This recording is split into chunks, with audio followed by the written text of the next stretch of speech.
You're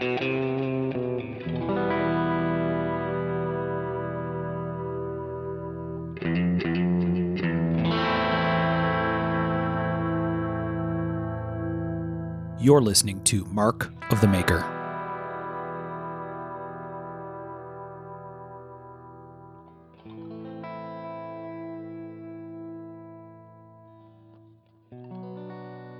Hey everybody, I'm Mark Steiner and you're listening to Mark of the Maker. This time we're going to do another picks episode. We'll get into that in a few minutes. Mark of the Maker is myself and three of my friends. They're all knife makers. First guy with us is Mr. Michael Birch. I am here. And we have Mr. Sean Kendrick. Hey, hey. And we have Mr. Tom Crine. Ladies and gentlemen. Oh, classy. Look at you. Tom's driving the bus on this episode, so he decided to spiff it up, apparently. I'm trying to be like Sean. Very professional. Very professorly. That's not a word, but maybe it is. I don't know. It is now. We just added it to the lexicon, bitches. It is now. All right, so we have all of us here, all four of us. First thing we should do is thank our friends on Patreon. Patreon is a service that we use that allows people to help support the show. It's a place where you can go and kick us a couple bucks, $1, $5, $10, whatever, every month as sort of a pledge of support. A little bit like public radio or TV, but a way for folks to support the show. We have some fantastic supporters out there through Patreon who keep the lights on for us and keep all of our equipment in good shape and replacing stuff when it fails, which it tends to do thanks to electronics, but it does, supports all the other stuff that we do. So high five to all of our Patreon supporters. Thank you for helping us. If you'd like to join our Patreon, you can go to patreon.com. That's patreon.com and search for us there and you can find us. And that kind of continues to grow. And again, we really appreciate everyone's support on Patreon. Yeah, I think so. We really appreciate that. It's crazy, but even a little bit makes a big difference. It absolutely does. Yeah. All right, Tom, you have a friend of ours you want to thank, right? Yeah, of course, man. Let's give a shout out to George at American Metal Exchange, not Medical Exchange. No. That's a different place. It's American Metal Exchange, and this is a great source for titanium, zirc, a lot of exotics, Damasteel, that kind of thing. Really solid place to do business. George is a great guy, and I highly recommend them. That's amxinc.com. amxinc.com. All right, well done, Tom. So let's get into it a little bit. Let's explain to the kids at home what we're doing this time. Tom was the lead on this episode, and when we do picks, we have a no retread rule, and that makes this one, I thought, super hard or harder. And I know Michael struggled as well. What, Tom, you want to explain what we're doing this time? Yeah, so basically we're doing tactical potpourri. We picked a few different topics like tactical folder, combat knife, hideout, axes, and then any other weapon, AOW. And basically we had to come up with picks. And like Mark said, this gets really difficult and it's hard to remember exactly what we talked about. One of my picks, and I've got a backup if needed, is one that we got close to, I think, but kind of just hammered around. But like I said, it was tough. Yeah. So there's a chance that we hit a retread along the way. No warranty on the no retread rule, but yeah, I've got backups for everything too. So that gives us, I know maybe one or two we're going to get close to of my picks, but I've got backups too. So we're good. Some of them are, I think if some of them are, remember. Exactly. Yeah. We don't exactly have a record of everything we've ever talked about on the show. I mean, we do. We could go back and listen to all the podcasts again, but it'd only take a minute or two. Yeah. And we've already listened to most of them twice. At least. Yeah. Yeah. So we don't think we're retreading. If we do, sorry. But chances are if we don't remember, then you won't either. At least for folks that have been listening for a while. So we'll see how it goes. I'm sure there are some cool ones in here. And usually we run far enough from the middle that there's some cool stuff that kind of pops out of this thing too. So I look forward to hearing what everybody picked. Are we doing scenarios, Tom? You know, we had talked about it, but I don't think we actually ever decided to do that. So if you came up with a scenario, bonus points. Oh, I didn't personally, but what? It was your fucking idea. it was actually Birch's idea. Wow. I remember it being your idea. Dang. Wow. I mean, I'll take the credit, take the heat. guess. Yeah, sure. That's why you're a buddy.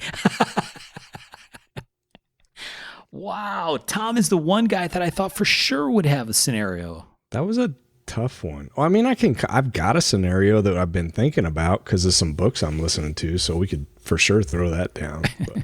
Oh, I got to hear it, man. Because, I mean, me and Mark were talking about it yesterday.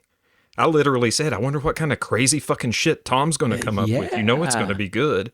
Okay, so here's my scenario. Okay. Most of the shit will work, but some of you'll be like, scratch your head about. But I'm listening to a book, and I can't remember what the name of it is.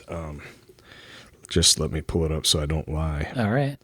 It's Primordia, and it's a trilogy by Greg Beck. Have you listened to that? Yeah. Yeah, it's pretty good, right? So basically the whole thing is you can this meteor comes and it pulls an area forward from 100 million years ago. So it's like The Lost World by Sir Arthur Conan Doyle, which ties in. And there's dinosaurs. Ah. And they kill everybody. Yeah, they don't really care, do they? Honestly, the scariest thing in the whole thing is a freaking snake. Really? Titanoboa. It eats the dinosaurs. Oh, it's a ginormous snake. Yeah. Like 70 feet long, 80 feet long. I think the scary thing about dinosaurs is, one, most of them were pretty huge, or there were many giant ones, maybe at least the ones they teach you about in school, right? Or really fast. Really fast, and you become quickly like on the bottom part of the food chain quick. Oh yeah, we weren't meant to be around dinosaurs. No, miss me with the dinosaurs for sure. All right, so you're in some kind of transported part of the planet with dinosaurs scenario. Yeah, and in the book, these dum-dums brought the worst guns ever. And they just all got murdered because of it. But anyways. Wow. 223 is not what you want for big game, much less dinosaurs. Yeah. Yeah, there you go. That's tomorrow's water cooler discussion. So, say you were going to run into a bunch of dinosaurs. Instead of like which handgun do you want to have if you're going to potentially run into a bear? I want to cut down 416 Barrett. I've thought about this a lot. And Tom doesn't even have a water cooler. He's got a kitchen. That's what I want. Right. All right. Well, hey, you shared your scenario. Why don't you go ahead and go first, Tom? You got the honors. You're the guy. Okay, cool. Sorry, I just took a bite. Tom, I don't know did we tell listeners that Tom has snacks every time that we record? Oh, yeah. I mean, I don't mind. I got tacos carne asada today. What? Hell yeah. I mean, that's I had not to go get snacks. food for my wife, so. Carne asada tacos is not snacks. That's like real food. Yeah.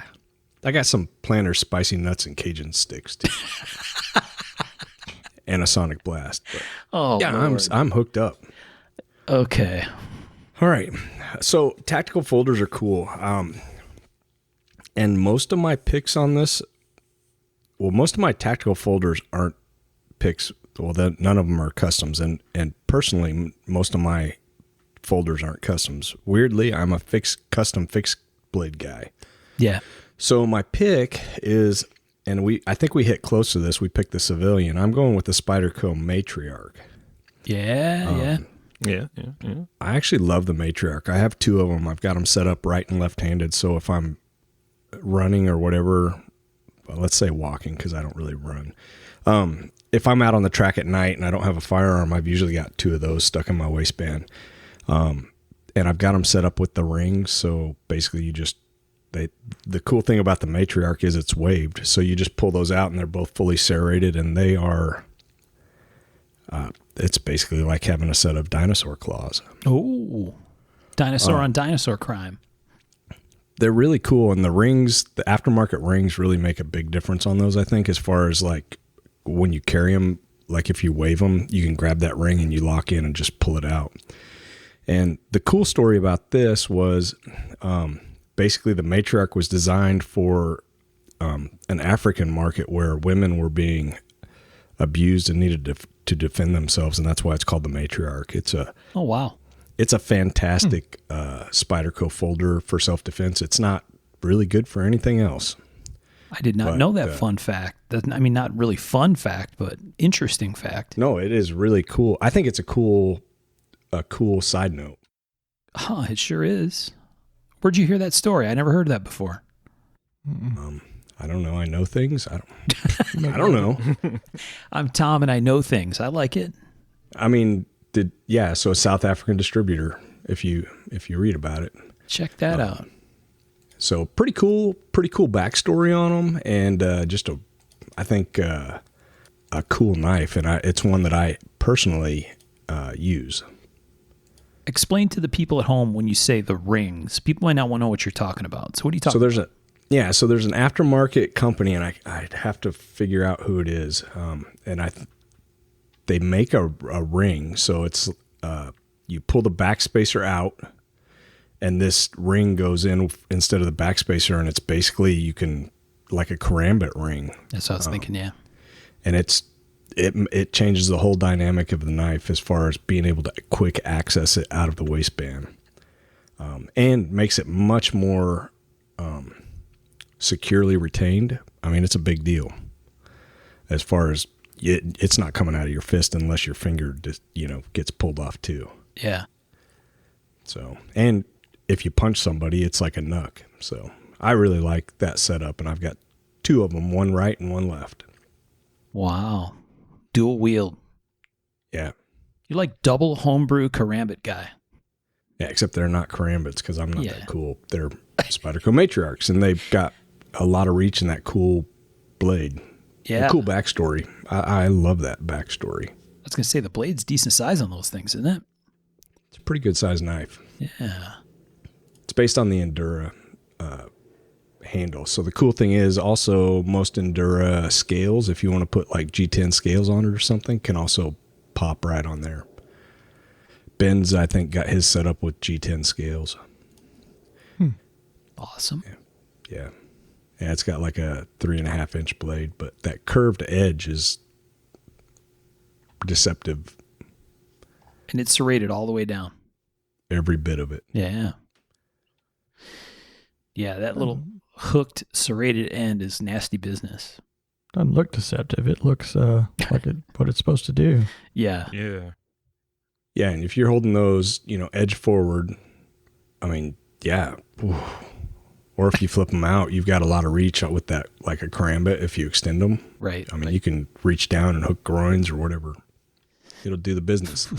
Makes me shudder thinking about what you just said. Yeah. Mm-hmm. Tom's on the track hooking groins. Mm-hmm. So, yeah, I highly recommend these. Okay. And that's my tactical folder pick. I think you're right. We came real close to this. We probably mentioned it one time before, but not as we talked about the civilian. Okay. Maybe we mentioned this. The civilian's like slightly bigger, and I think we talked about it when we talked about scary knives, maybe. Yeah, movie. Yeah, knives. but it was a movie. Silence of the Lambs guy. Yeah, there you go. In the earlier movie, he took out some dudes with it, with the femoral artery cut. Nice. All right. Awesome. Who's next? Good pick, Tom. Yeah, who wants to go next? And I've got some backups too. So yeah, we'll circle back and do backups at the end. Yep. All right. Well, I'll go second here. So the first thing that came to mind was Sean's spiraling demise pattern, because I love that knife. But I think I picked the spiraling demise in the Scary Knives episode. Does that sound right, Sean? You picked it at some point. Yeah. And you flatter me. it's a cool knife. So it is super cool, super pointy, aorta stabber kind of shape. So I really like that knife, but I already picked it once. So the pick that I went with, So some people might groan, but this is sort of the core, one of the OG tactical folders, and it's the Emerson Cqc7. Ain't nothing wrong with it. No, that's a great pick. You can't not pick it, I think. And I don't remember if we talked about the 7 or not in this show. I'm sure I think we did. Yeah. We talked about the 6. We talked about the 6 for sure, yeah. And I kind of figured before you sent me the list, this was what you were going to pick, honestly. Did you really? Yeah. I love the 7. The Cqc7, at least the Benchmade version of it, is one of the very first tactical knives that I ever owned. And I actually still have it. I'm going to send you a picture of it. I might have talked about this knife at some point because there's a story that goes with it. So this is a Benchmade Cqc7, so a 970 that I bought at a gun show many, many years ago. A friend of mine pointed it out to me and told me about this knife because it had been written about in a magazine, or I don't know, he saw some information about it somewhere. He's like, oh, yeah, if you want to get a knife, that's a great knife. You should get it. So I did. I knew very little about Ernie. I didn't really know much about Benchmade even. I wasn't like a hardcore knife guy at the time. I liked how it looked. I liked the whole Tonto blade thing. And I liked the ergos on it. And so these Benchmade Cqc7s, they're more smoothie G10 than current production Benchmades have. They're more like the earlier Emerson custom G10, right? They're kind of soft feeling. Right. And I carried this knife a ton. And before 9/11, this knife was like in a bag that went with me to a bunch of different parts of the world, all kinds of crazy stuff. Because I took it when I would go places for work. And so this thing had been around the globe a couple times. And then a friend of mine, his son was going to Afghanistan. And I said, dude, I have the perfect knife for him to take with him. And so I went over to their house and I gave it to this young man. And I said, hey, take this with you, but bring it back. Just, like encourage him, come home. So he took it with him. And so that's the picture of it shortly after I got it back when he came home, which was really, really cool. So she's got a whole bunch of miles on her. Yeah, which is really neat. So it's been to Afghanistan and back on his chest rig, and she's a little worse for the wear. I probably should send it back and get it tuned up. But I think Ernie was actually writing a book. I don't know if he ever put it out, but he was collecting a book full of stories about the Cqc7, specifically that model. Man, I would not get it cleaned up. It's pretty cool as it sits. I mean, it's honest wear from Afghanistan, dude. Right. I mean, right. Somebody carried it. It's got a story. Yeah. You get it cleaned up, it doesn't have a story anymore. Exactly. Yeah. So it's like slightly busted. The tip is, the tip on these tends to bust off fast if you try to do anything other than poke things with it. But just sharpen it. I can sharpen that for you. Yeah. It'll fix the tip. I might take you up on that, Tom, but it's a cool piece. So I've had it for a long, long time. I didn't mention my scenarios. This actually, I didn't pick my scenarios until after I made my picks, but I think this fits. My scenario is the Sophisticated Assassin. Oh. Yeah, I knew you'd like that. Fancy. Like a mix of Jason Bourne, Bond, John Wick, a bunch of people wrapped into one. A dude in a suit. 7. Yes. Yes. You're going to call yourself Agent 69. See, you were thinking it. You were ready to like. I was absolutely knew that was coming. Yes. So that's my children. We totally are. Mm-hmm. Birch might be the biggest child of all. I saw what he just posted in our Facebook group earlier. That boy does not miss a trick. Unbelievable. So anyway, yeah, I think this fits with that anyway, right? This is a very classy piece, not super big, straight down to business, zero grind, which is pretty cool for a factory blade, old school. I really like it. So I'd carry it even with the Afghanistan funk on it as a guy in a suit looking to kill a motherfucker. It'd do it. Yeah. So the Benchmade Cqc7 / Emerson Cqc7. I have a custom Cqc7 that a friend of ours sold to me some years ago, and boy, it's really, really cool too. But this one's got a little special place. So that was my pick for tactical folder. sort of Nice pick. the pappy of many of today's technical folders. I liked it. Nice. All right. So, Michael, you want to go next? Yeah, I went Cold War. I was trying to fit something that would kind of limit where and what I can look at. So I went Cold War era. And then mainly just stuck with 80s. 80s Cold War. Yeah, so everything is sort of from the 80s. Or from Cold War. One thing is from before, but it was still, part of that stuff. Yeah, as long as but before. Then what's that? As long as it's before, it would work. I mean.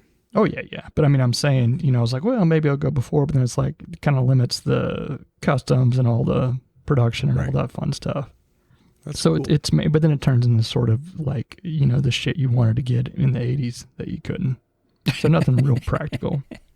So are you thinking like a person in a place of urgency, Cold War era? Is that where you're at? My original thought was, okay, I'm going to think of how I would, let's say I had to sneak into, a country during this whole Cold War, and these are the knives I need. That was my original thought. But then it's like, it turned into a potpourri of impracticality. Okay. Because you're probably not going to carry these things and do these things, but yeah, it was a fun lesson to look around and look at shit. That's all it was. You're being a killjoy right now, Michael. You're wrecking it. No, it was fun. So for my folder, I went old school, the original SOG Tomcat tactical folding knife, from Cqc Japan. Oh yeah. Did you have one of those? I did for a little bit. I don't know where it went or what happened to it, but it was a pretty cool little. They're awesome. Yeah. For those who don't know it, it's basically a folder version of the SOG buoy. Yeah. That you recognize the blade, and it's kind of cut down. It's a lock back. It had kind of the comfy Creighton rubbery type of finish to it. Yeah. Of it. It was a great little folder, and I don't know if Hattori had anything to do with this, like he did like the SOG buoys, or if they didn't or not. I know like a lot of stuff that they had made in Japan, he kind of got outsourced to him, but I'm not sure. Huh. It was debuted in like 81 or something. Looking at it made me feel old. I took one to Thailand. Did you really? Yeah, I took that in a Swiss Army Farmer. Awesome. That's way cool. I've still got it. Yeah, I wish that thing was still around. But it's a super cool knife, old school, and knowing that it's been around that long made me feel super old. But yeah, fit into my little my scenario. Do you remember they came out with the Sidewinder after that? I believe so. The Dagger blade? Oh, yes. Yeah. Oh, yeah. That one was pretty cool too. That link you sent is really cool, Michael. That's all. Oh, it goes way back, right? It's like an index. If you look over on the right, there's a picture with a bunch of them, and there's the two Tomcats and then the Sidewinder and the mini Sidewinder under it. Oh, wow. That site's got some cool stuff. I ended up picking a couple things that ended up being on there just because it was the only place to find info on it. Yeah. That is a cool place.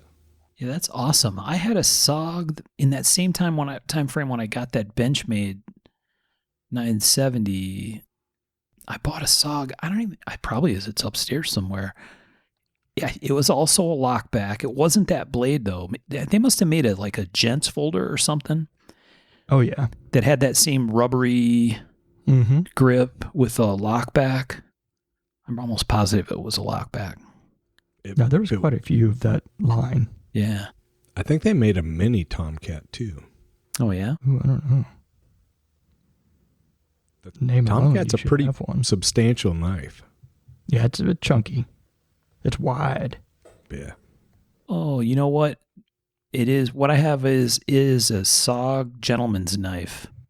Yeah. Because it's a lockback. I remember this. It's a lockback that has a thumb stud, but it's like a stiff ass lockback.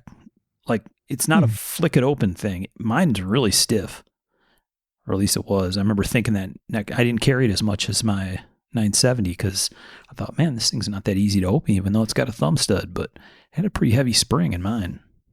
Just the way lockbacks work, they're usually not quite as easy to open. Yeah, very interesting. Well, that's a cool pick, Michael. That website's really cool, too. We'll have to share that in the group. Mm-hmm. Do you remember the Pentagon they made? Oh, yeah. I wanted that one pretty badly. Me too. That was a big knife. Had like the shark tooth tip on it. Mm-hmm. Cool choice. Yeah, Thanks, very Ben. cool. Yeah, nice throwback piece. It's the 80s, man. What can I say? Michael's going to be all throwback. Great times. Yeah, I remember the Cold War fondly. Mm-hmm. Wall came down in 89. Yeah. All right. So I know Sean's scenario, but I want him to tell you. He and I did some preview chitty chat yesterday when we were checking out Mike stuff with him. So why don't you let it rip, Sean? Tell us what you're picking around. All right. So since all the unpleasantness in the Ukraine started, I've really gone down the rabbit hole of researching modern urban combat and just learning as much as I can about that. And this is kind of an urban combat scenario where, you would have to enter an urban environment, do what you needed to do, and then get back out. Hell yeah. Mm-hmm. Nice. I like it. And then, this is the gear going through, air picks of that I would take with me, given my druthers. Nice. Sean's been thinking on this one. He's going to have good picks. I can feel it. Yeah, man. It's a rich subject, and there's a lot of information coming out right now that is stupid interesting. Yeah. Oh yeah. I mean, dude, we're watching this shit happen in real time, and it's crazy. Yep. All right. So my folder pick, and this is, in a perfect world, if I would have this, is a Shane Siebert Pocket Rocket R. Nice. That's a good pick. Yeah. Really good. Why don't you explain for people who aren't familiar? I think we know what that looks like, but why don't you explain to some of the people who might not what that model looks like, Sean, and why it's cool? All right. For my purposes, I would go with the spear point blade. And, dude, it's Shane's quality. It's just got a super ergonomic handle. It ain't got a lot of fucking bells and whistles. It's going to be hell-built for stout. And, man, he makes knives that work. And if I had my ass on the line and I was in a shitty situation like that, I would want a knife that was as capable as this one. Yeah. Yeah. Oddly good enough, call. that was going to be my pick before I went retro. Oh. Yeah, it's Yeah. great minds. For the same reasons. I was like, man, what would I want to really rely on? And that was the first thing that popped up. Kind of crazy. It's pretty cool. Yeah. And now, if I had to potentially source from like a knife shop, something I could get my hands on, I would go with the Benchmade Siebert Adamas. And there you go. Yeah, I mean, once again, it's Shane's design, it's Benchmade quality, and it's just a hell bent for stout combat folder. Yeah. Excellent pick. That's, man, his stuff is so good. And it's like he's really stepped it up even. Yeah. Oh, Couple yeah. years. Yeah, for real. Yeah. What that handle is that maybe it's shaped like a fixed blade that I'm thinking of that has that angled butt end. Yeah, that's a cool piece though. You know what? Or maybe he's really stepped up his photography game. He's got good pictures out there for sure. Yeah, his pictures of maybe that's what's changed. Maybe they've always just been awesome. Yeah. Yeah, well, I mean, dude, if your ass is on the line, you can't go wrong with one of Shane's knives, be it folder or fixed. For sure.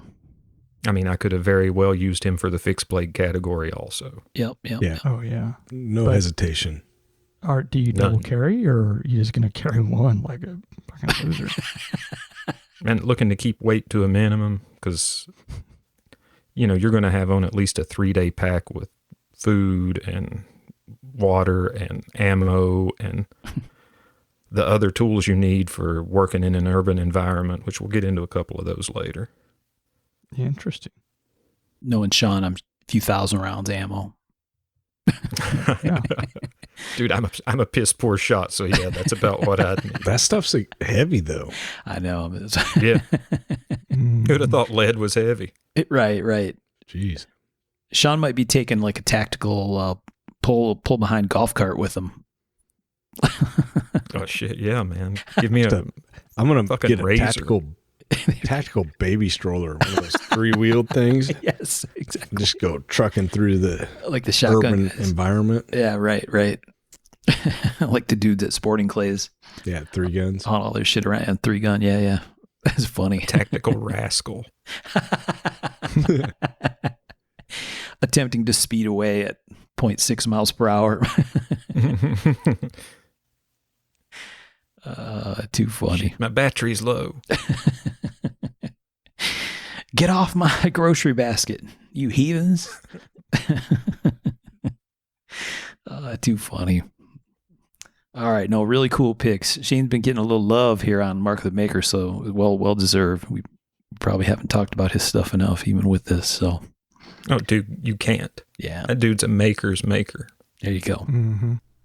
All right, folder. So we added backup picks. I know everybody got a couple of backups on this one. What else do you guys got for backups?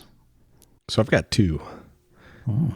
And one of them might not be super popular, Uh-oh. but I say what you want. I love the Cold Steel Raha 2. Are you guys familiar with that? Yeah. I know the one you're talking about. It's got the kind of upswept. Dude, it's a big knife. Like, it's like a folding kukri. And then it's got the ball at the butt of the handle, right? Yeah. Let me find one and I'll send it to you guys. I'm a fan. Here, What's that? no one hates about the quality of the cold steel. It's other things we generally don't like.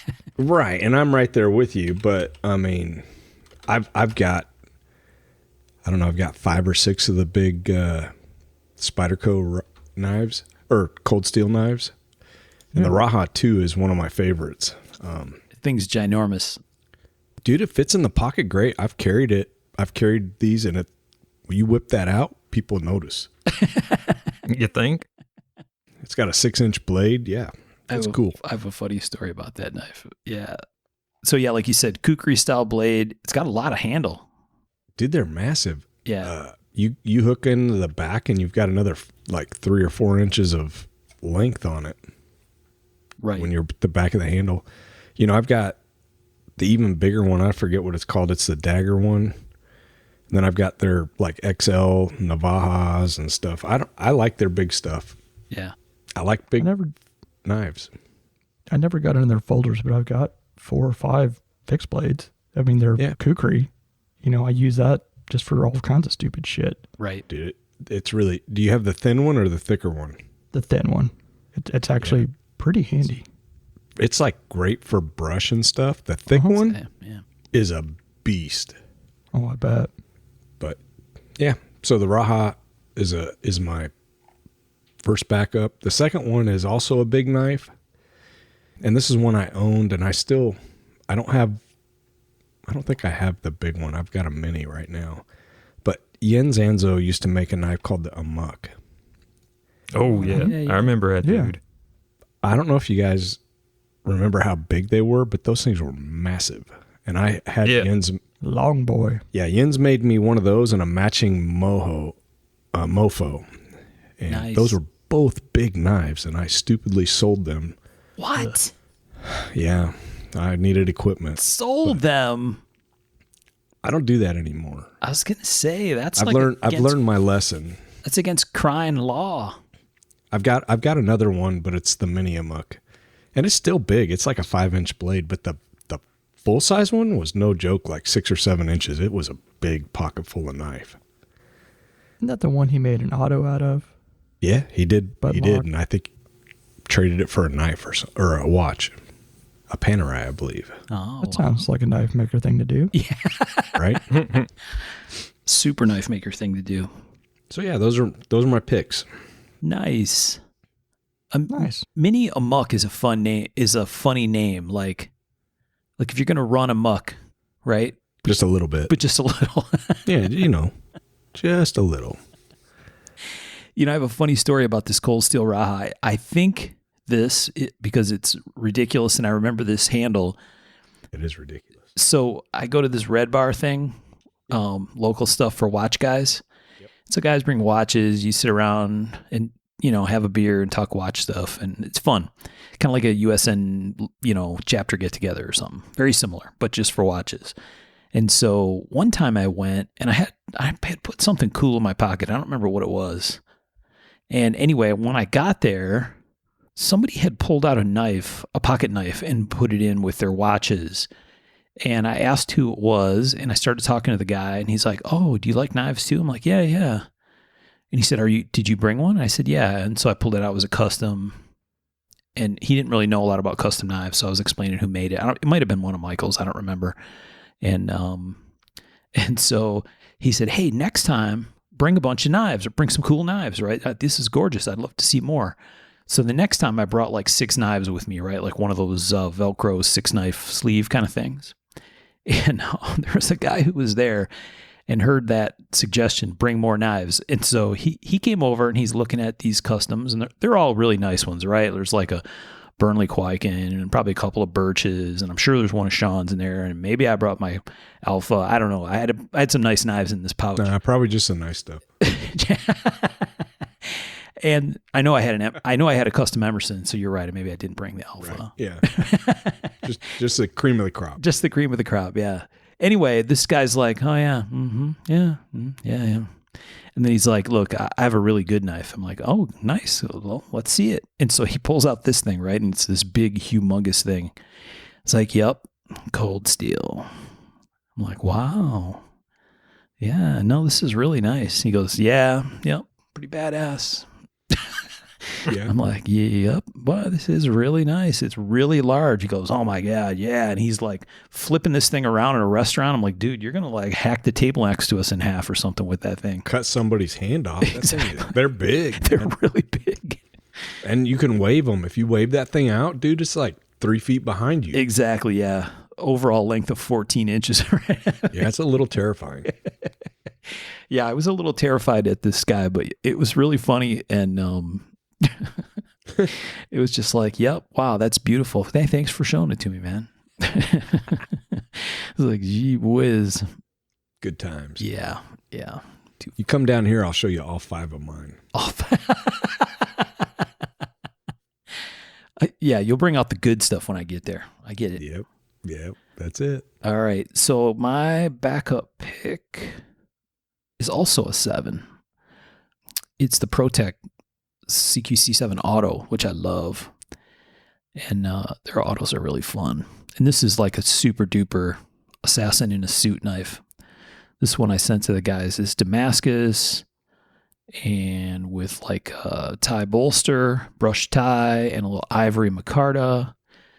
Super classy boy. And you know what I thought was really cool? I didn't even notice this till I pulled this pic to be able to send it to you guys. It's got a mosaic pin in the button. The button. Fancy. Yeah, that's the capper. Yeah, that's jazzy. I mean, if you're going to It get has the killed, camera this is in the it. way to go right here. Yeah, absolutely. Who wants to get stabbed with a boring knife, right? This I thing's know, right? beautiful. What did you say, Michael? That's where the camera is. For spy photos? Yeah, because you're going to hold your knife out when you're, being discreet. Exactly. Yeah, the assassin selfie. I don't know if that's a good plan. Mm-mm. You could incriminate yourself pretty fast.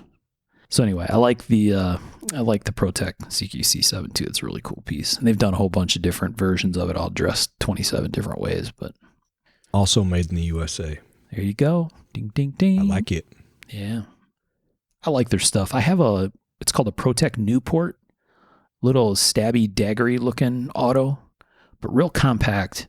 And I carry that thing a ton. It has a factory like super deep pocket clip that's black. The thing just like disappears. You can't even tell it's in your pocket. You can't see it from outside because it's got this very dark clip. If you have a pair of jeans on, it's not obvious that you're carrying a knife. And super, super snappy. Yeah, I love their stuff. Yeah. Man, I love their stuff. They're one of the companies I would really like to work with. Yeah. Yeah.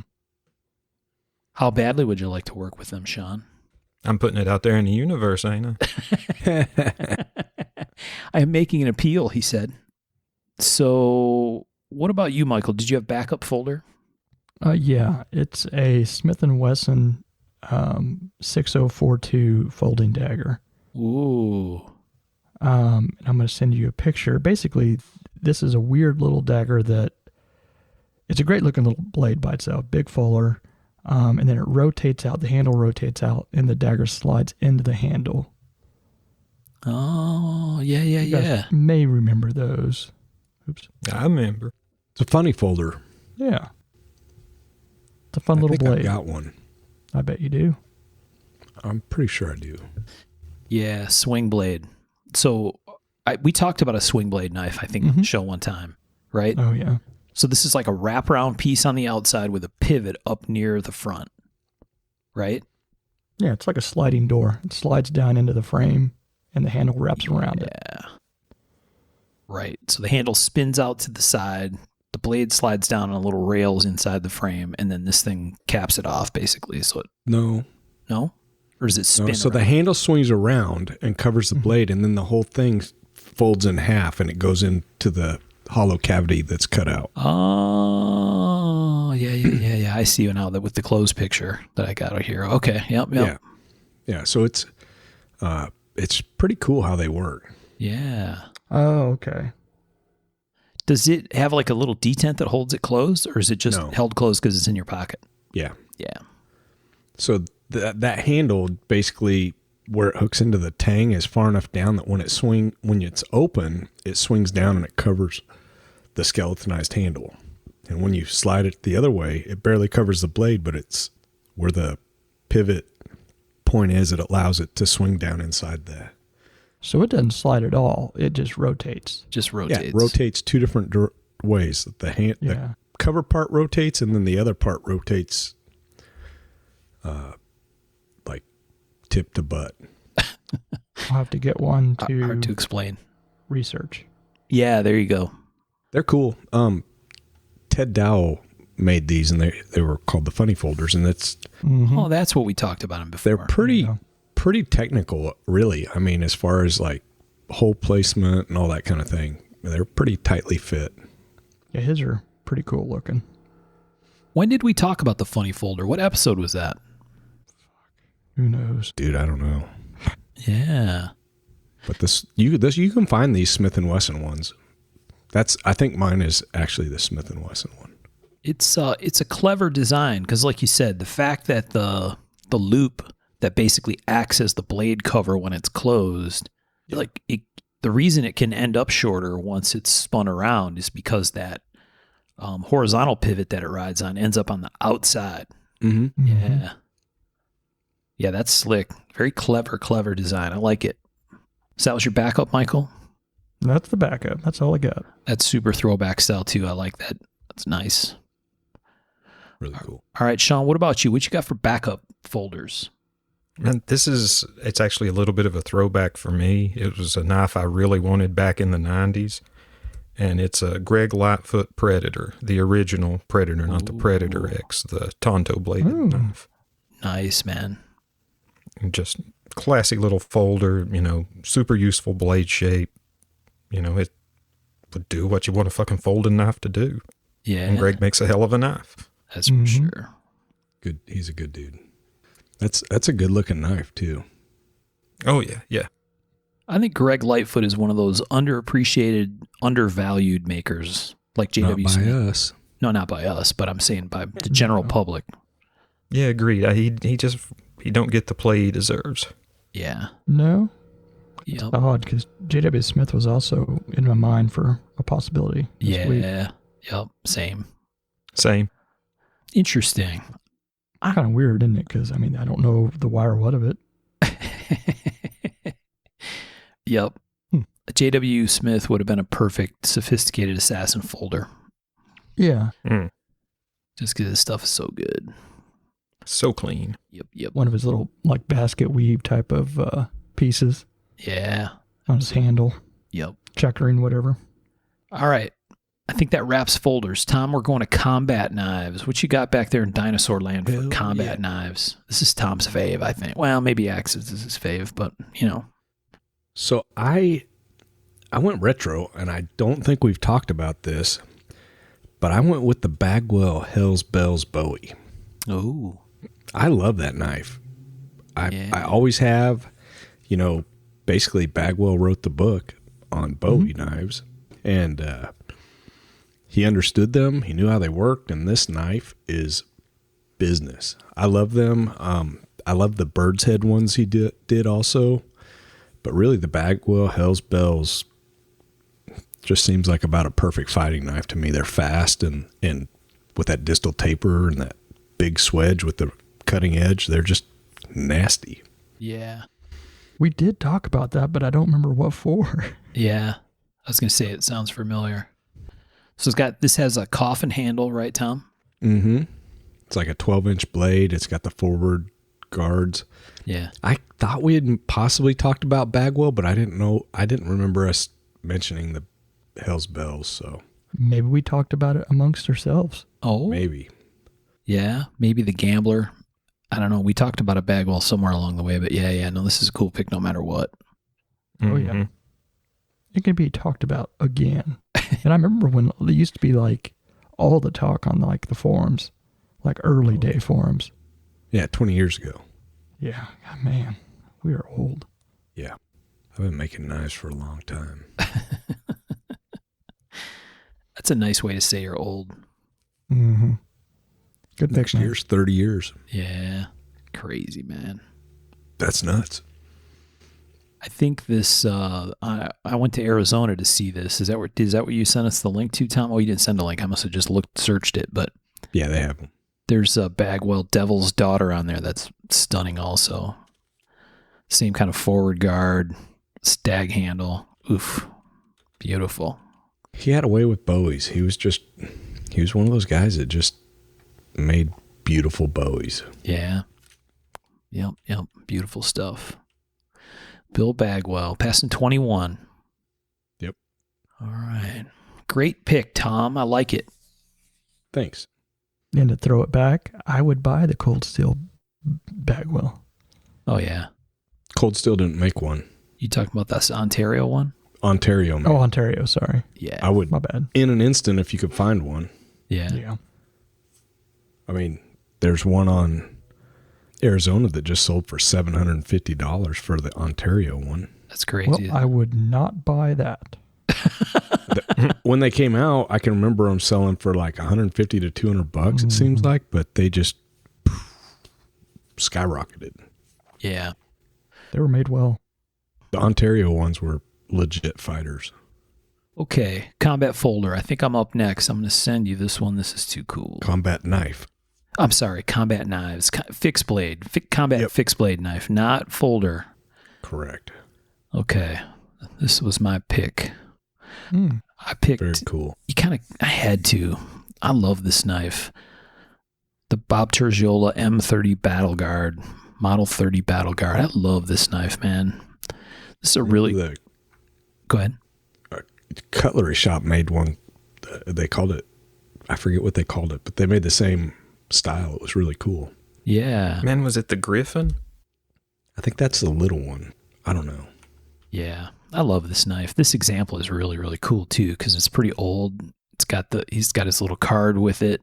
It's in our Lord and Savior Steel D2. D2. Beautiful micarta handles. Bob uses this funky. Bob knew what was up. Yeah, he uses this funky retention thing with the dimple, where he puts the little divot in the handle and then punches in the Kydex. And he just actually did a batch of fixed blades that he did like like an online sale, online lottery thing for, like where they did a video and stuff. And he had some, and he was showing this little snap-in retention method that was super slick. It goes bang and pops in there. Really, really cool. So anyway, the M30 Battle Guard. I would love to have one of these. I got to go digging, find one. You could have bought one. I could have. But anyway, that's my pick. The M30 Battle Guard. Super classy for that sophisticated guy. Yeah, can't go wrong with it, man. Yeah, really cool. Bob actually gifted me one of the Griffin M30 A1s. Oh, really? Yeah, pretty crazy. Yeah, man. It was one of the prototypes or something, and I was at the shop and we were talking about it, and I just got one of the little ones, the M10 or something, and he's like, what do you think of the other one? I'm like, I've never been able to find one to see it. And he's like, here, have this.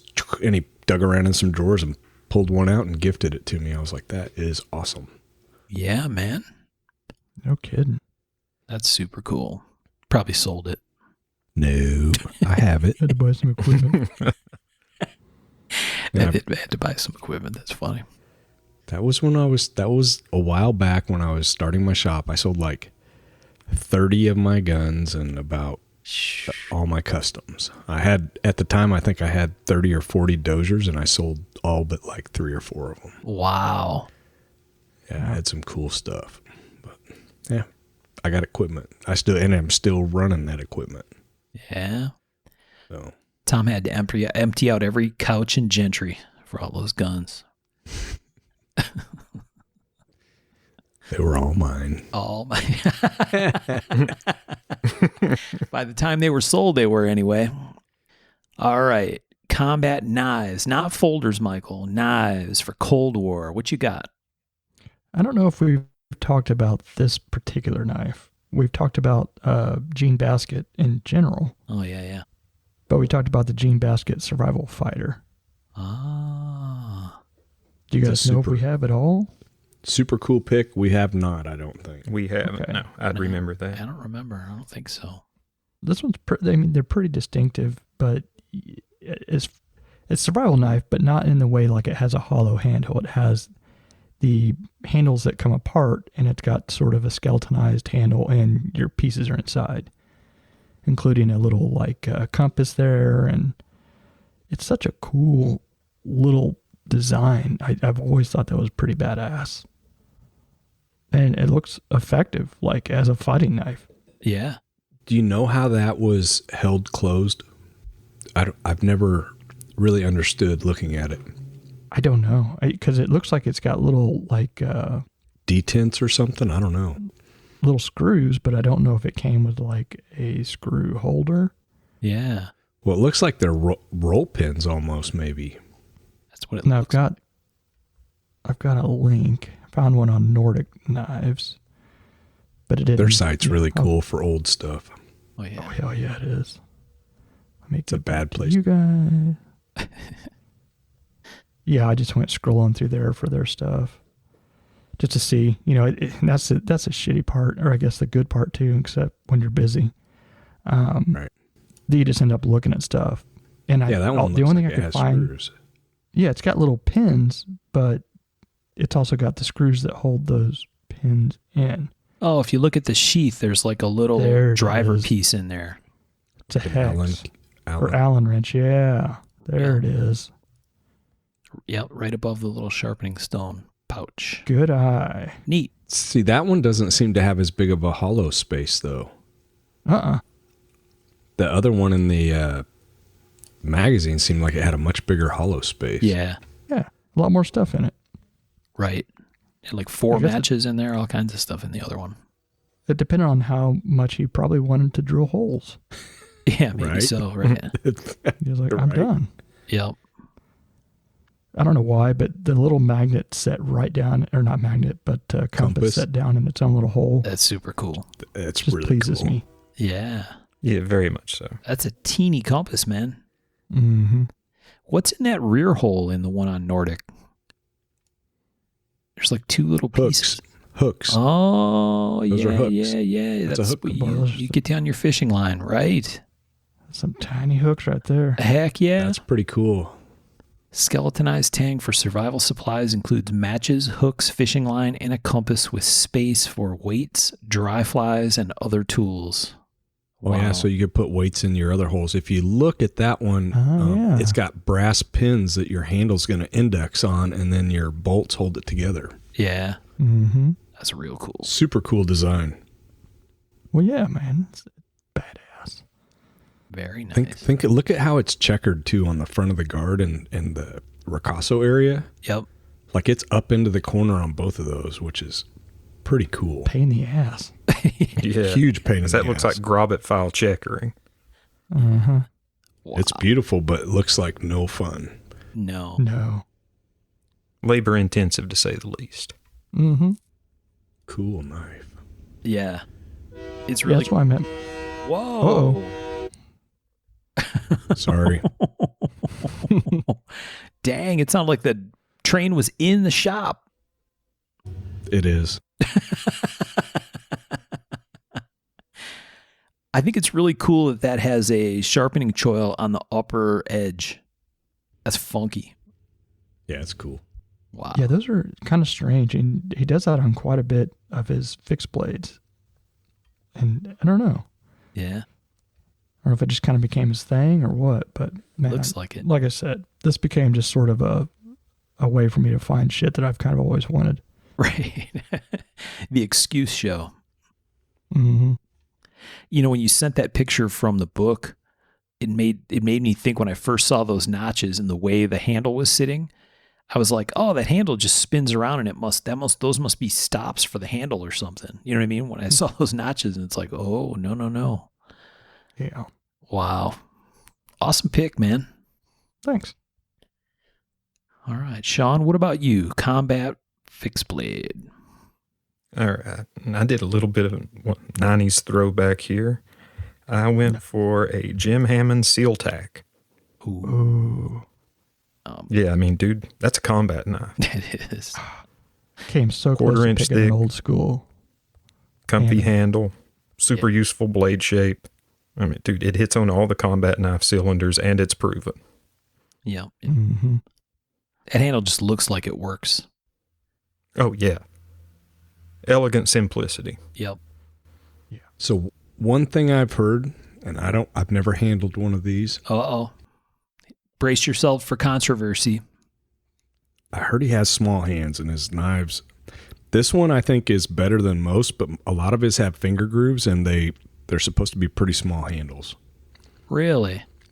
Just what I've heard. Like I said, I've never handled one. I've always loved these knives. It's a great pick, Sean. It's a beautiful knife and I've always loved them, but that's what I've heard. I don't know if it's true. But the dude's got tiny hands. I'm just saying. Have you guys heard that? No. Really? No. Never heard it. Maybe I'm Was wrong. that on www.jimhammondhastinyhands.com? I've just heard that the handles are small and that's why. all. That's all, Michael. Why you got to be like that? That one doesn't. Wow, it looks small. That one doesn't look small at all. I mean, it could be a tiny knife too, I suppose. There's nothing in the picture for scale, so. I think it's a 6.5 inch blade, something like that. Okay. Give me just a second and I'll get some specs. Tom's always got the dish, man. Mm-hmm. He's got the story. Checkering always looked like a pain too to do. Oh, yeah. Do what? That checkering? Yeah, the rounding all the way around it. Yeah. 8.4 inch blade. Wow. Uh-oh. That one ain't small. No. Interesting. That's a badass pick, man. It's a big knife. Mm-hmm. Plenty of knives They're really do what cool. you need to do. I mean, dude, you could fight with it or more importantly, use it as a tool. Right. And it's got a tapered tang. Oh, really? Oh, yeah. Tapers to 50 thou at the butt. Ooh, real deal. Mm-hmm. I always like the integral, like full tang knives with the micarta up over the guards. I always like that. Yeah. Oh, solid look, yeah. And it makes a ton of sense, too. Yeah, with those little wee pins out at the ends. That's cool. It's definitely comfortable instead of just having the steel out there. And if it looks like the front of the steel on those guards is also checkering, had a checkering file passed over it. Oh, yeah, maybe so. You know, on the front side. Yep. Yeah. Like the facing edge kind of thing. Freaking trains. Tom's going to register a complaint. What rail company runs there, Tom? No idea. No? Are they hauling chickens or something? What's going on? This is the main line from Kansas City down to Texas, I think. Ah. And then we've got a side line that goes to our Swepco that hauls, trains of coal go there all the time. Yeah. But, Wow. yeah. And it's literally, if I open the back door of the shop, I could hit the train with a baseball. It is right there. Yep, and there's a intersection, so they blow their horns the whole way through. Ah. All right, cool pick, Sean. I like it. Yeah, man. I mean, no bullshit combat knife. Absolutely. Absolutely. Well, everybody seems to be pretty well outfitted so far for their adventure. Yeah. What about your backups, Tom? I know you got a bunch of backups for this one. Oh, yeah. Oh, yeah. Oh, yeah. Hold on. Let me put my tacos down. So my backup is a machete because of where I'm going. And when I was in Honduras, they have one, and it's called a barracuda, I think is what they call it. And it's basically the machete comes down, and then at the end, the top swells and goes like another 10 inches or so. So it gets wider at the tip. Okay. And that top is sharpened, and that actually works really good. And the machete has been used pretty successfully all over the world. So that's my backup. Nice, nice. Just one backup? Yeah, for the fixed blade, that's all I got. Wow, check that out. All right, all right. I don't even have a backup on my axe. How about that? What? I know. I'm disappointed in myself. No scenario, no backup axes. I don't even know what's happening. What world are we in? I know. All right, this is my. I let myself down.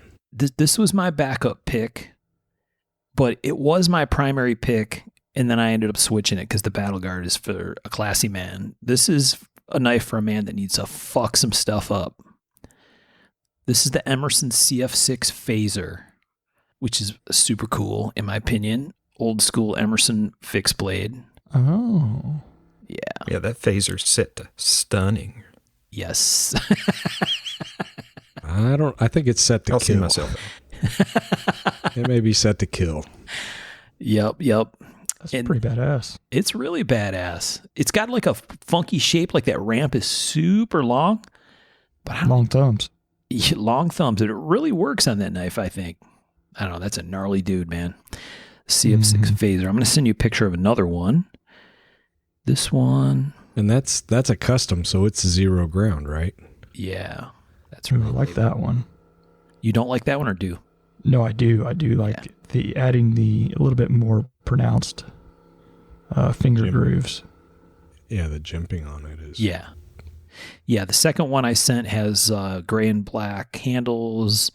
It's a nicer angle because the way the picture is, right? So it shows off the grinds real nice. It's got real cool jimping on it. And that one I wanted to share because that one, at least at one time, I don't know, maybe he sold this because I remember seeing a sales post for it, or maybe he still has it. This belongs to our friend Rotorhead. Oh, cool. Oh. I'm pretty sure that tip is a little different too. I like this tip on the second knife better. It's pointier for sure. Mm-hmm. Yeah, I think the angle is more acute. Yeah. Yeah, that's a bad dude. The one Rotorhead had was fucking hot. Yeah, exemplary example of the type. Yes. I'm going to have to ask him if he's still got it. And then trick him out of it. All right. And then my second backup pick is my favorite, not in my collection yet, but soon, Randall. Oh. The Randall Model 4.6 Fighter, which I love. Yeah. 4.6F has... bitchin'. Yeah. Super big, gnarly harpoon, swoopy blade. Just a cool little guy, man. I love that knife. Come down, I'll show you mine. I'll show you mine. In my Kronk, too. I love you're exactly right, Mark. The 3 and the 4 set up as fighters are so cool. Yeah. They're so curvy. They remind me of a SOG. Yeah. A little bit. Yeah. Yep. I love that knife. I made the biggest mistake. Second biggest mistake I've made in the knife world. One was not buying that friggin' Kronk. Second was not buying Bobby Branton. Had one of these for sale when I first started looking at Randall's when we recorded the Randall episode. He had one with ivory handles. Ooh. Exactly. And I was like, oh, that's pretty. I should buy that. And then I didn't, and it was gone. I'm like, son of a biscuit. So I don't know if you guys are doing this. I try to do it. I know. You can order a Randall every 3 months. Every month. No, every 3 months. I get $50. I get on my camera. I highly recommend it. Every 15 minutes, I place an order for Randall. Only do 4 a year. 4 years about right. Yeah, Probably buy 4 a year anyway. You can order them however you want. I have right handles on a 4.6F. That is a classy little guy, man. What a cool knife. I don't know. The leather stack, though. The leather's does it for me. Yeah, the leather's old school. Just like in that picture, right? Yeah. Brass guard. I like stag I don't think I'd leather change or anything on stag. that. And they still do stag. Yeah. That'd be a tough call. I think I'd have to go stack leather with Michael, though. Mm-hmm. Out of those two, but I like stag. I think I have a model. I don't even remember what mine is. Maybe mine's a 14 with stag. Maybe it's a Model 1 with stag. I got that from Bobby, too. If it's a 14, it'd have to be a cut down 14. Yeah. So it's probably a number 1. Yeah, it must be a Model 1 with stag. I mean, you can get them cut down and they'll do it. I have a cut down, but it has micarta handles. Yeah. Yep. All right, so those were my backup picks for combat fixed blade. What about you, Michael? Cold War backups? Good call. There's a couple reasons I didn't go with this one. I know we've talked about the Almar Quest Kukri, Yeah. but we don't talk much about the Bowie. Oh, And yeah. it's not around much. That You is just don't really see that. I remember that dude. And oddly enough, now for those that don't know, it's like it's kind of like a less curvy, shorter Kukri version of the Pathfinder Quest, except they made a limited edition Bowie version. But in my head, I was thinking I couldn't go and do some weird stuff with a thing that says limited edition on it. That was my reasoning for being like in this completely unlikely scenario. I can't stab you with my fighting knife. It'll get it dirty. Well, it's got a limited edition little plaque on it. I can't have that. Right. That's weird. That's a fair Don't know point. me. That's a fair point. But it's such a cool knife. I'd love to be able to track one down at some point, That is a super cool knife. but I'd have to get the Kukri first. I see them on eBay every once in a while. Different The Bowie? Almars, and they are pricey. I've never seen the Bowie on eBay. I've seen the Kukri and the Tanto, the Japanese style ones they did. Oh, those are badass. Yeah, they're really cool. But Almost everybody went with thinks one of those. Sadly, they bring a lot of money. So we'll share this. You'll share a picture or a link, right, Michael? But if people are listening and they didn't see our post yet, Almar Quest Pathfinder Bowie. Mm-hmm. Yeah, that thing's pretty. And of course, I had another one that I just found, and this knife just kind of spoke to me. And it's a W.C. Davis fixed blade. Oh yeah. And it's called a modified Kukri, but I'm not, I guess it's kind of there, but it just looks handy as all shit. Oh yeah. Full tang, looks like micarta handle. It's a 80s knife, almost like a modified shoot knife with a lot of belly and Yeah. just one of those, like, I was looking through and I was like, damn, that's a good looking little knife right there. So this is Bill Davis, right? I assume so. This is from 84. So Yeah.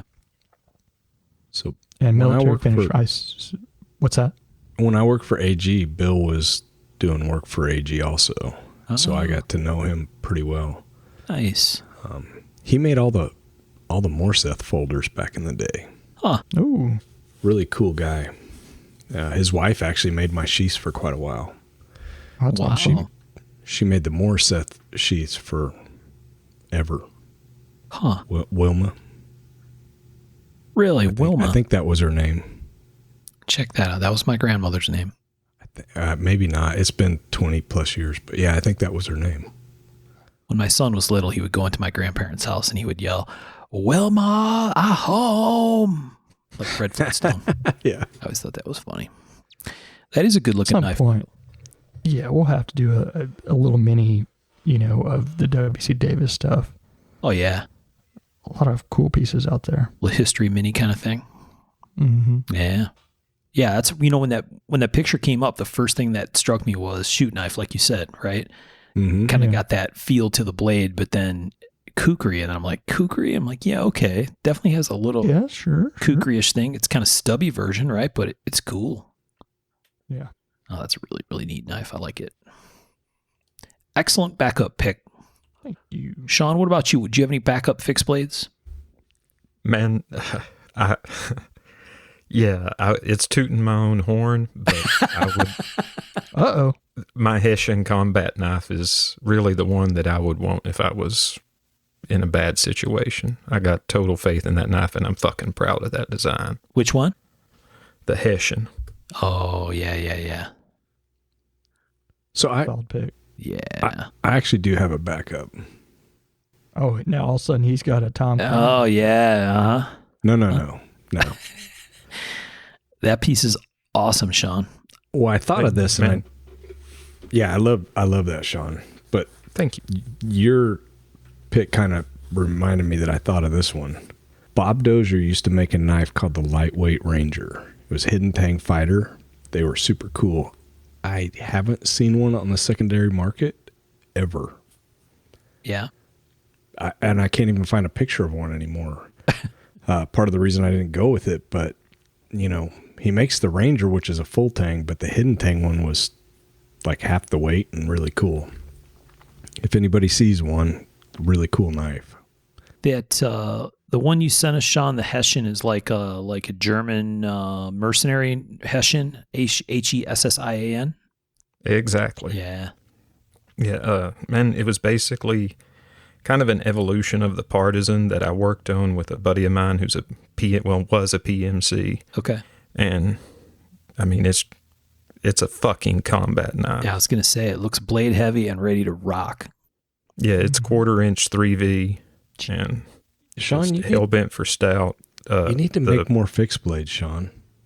Dude, I'm actually trying to jazz myself up to get a second surface grinder to just run a rock on, and that would get me back in the fixed blade game. Yeah. Your fixed blades. Every time I look at one of these, I was like, I would like to make some more of those because that is a damn decent knife. I'm sounding like my goddamn own cheering section here, but I'm proud of that design.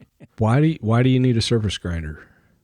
Because the belt conversion on mine kind of rounds off the edges, and it Just buy surface gives a grinder shitty stock. fit between the tang and the handle material. Yeah. Just buy surface ground stock. Yeah, but then I want to clean it up proper after heat treat. And I got my methods. Okay. Yeah. All right. Plus 3V. Right. Yeah. Plus he has a dedicated surface grinder person on his staff. It Oh, don't yeah. hurt. Well, I just want to facilitate you doing more because this is a cool knife. She might be the chairperson and CEO, the surface grinder.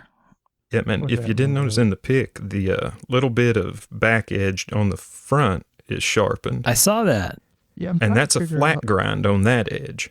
And the other two grinds are hollow grinds. I was wondering why. I'm trying to wrap my head around that curved line at the top. I'm like, what? Yeah, the actual long grind is just there to reduce weight. Yeah. Well, I like it, man. This has Then the there's long another thumb. break, at the too. tip there where you can do a snap cut. Right. This has the long thumb ramp like the one you picked, Mark. a little Phaser. bit. Yeah. Yep. Dude, if you're wearing gloves and you're doing like a modified saber, the long thumb Yeah. ramp makes a ton of sense. Yeah. Mhm. Yep. What were you going to say, Michael? No, that same thing I was trying to figure out. I was about to ask right when he told us, what was going on with the dip there. I thought it was a shadow. But That's what I thought. where the hollow meets the flat. Yeah. How Very thick cool. is this stock, Sean? On that knife, it actually mic'd out at 280.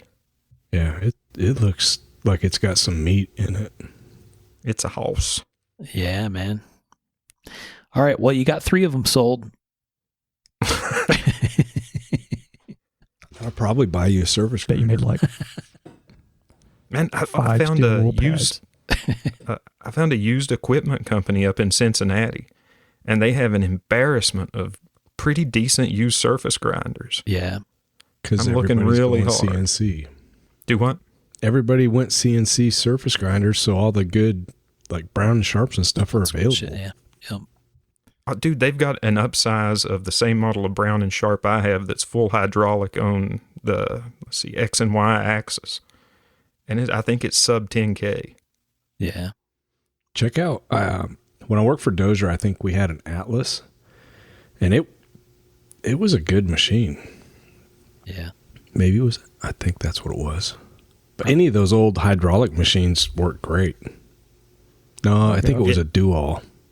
You're not that far, man. Bring a big old flatbed and come get some stuff. Detroit is bonkers with that stuff. I send Birch those ads every once in a while, and it's like, what? Cheap ass, awesome stuff. Yeah, coming out of job shops left and right up here. And a lot of that stuff they're just scrapping. Exactly. Yep. If they could get more than scrap metal costs, great. If not, gone. It's wild. Sad. I remember when I was actually looking up how to use one of my mill, and someone's like, my pantograph, it was on Practical Machinist or something like that. Yeah. And someone was trying to ask, how to use it. And that's the information I was looking for. And someone's like, you're better off just scrapping it, selling it for scrap. And I was like, damn. And I was all excited about this new machine I had gotten. Right. Like, fuck. You gotta hurt me like that. I searched long and hard for this scrap, sir. Yeah. Right. All right. We're running long, fellas. We got we're not halfway through the groups yet. We got to move a little quicker. What's the next group here? I think we got through all the backups, right? Hideouts. Describe for the kids at home what a hideout is, Tom.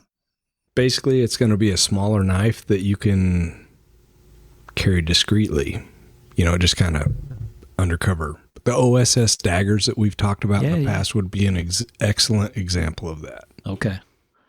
So this is like deep carry, on your person, neck knife, stashed in your pocket. Yeah. Waistband, whatever. Yep. All right. I don't know why you need that with dinosaurs, but okay. What you got? You can never have too many weapons, right? No, that's a fair point. What if some dinosaur lured you into just a casual conversation over some coffee? And there's smaller dinosaurs too. Yeah. So okay. What's your hideout pick, Tom? So I went with a Microtech Bastinelli collaboration. Oh yeah. It's called the B, and I sent you a link. And if you scroll down, basically there are two skinny little push daggers ground on. One's ground right-handed, one's ground left-handed, and they have a sheath that they both go in and fit like on your belt. Yeah. They're really cool. Those are super cool. They're tiny, and basically you just have these little daggers sticking out the front of your knuckles. Right. Super well done. They're really nice, and yeah, they're really cool. You could just put it on the middle of your belt in the back under your shirt. You just reach back there and come out with both of them. Double matriarch, double punch dagger.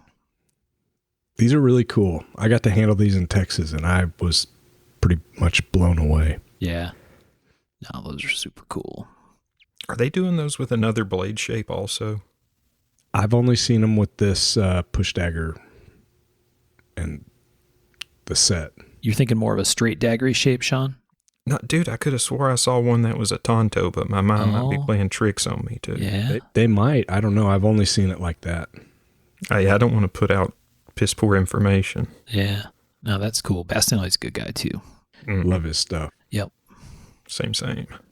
Yeah, always cool. And right above it on that page is the feather. You talked about that before. I remember seeing that too somewhere. So, yeah, we talked about one similar. That's the Microtech collaboration.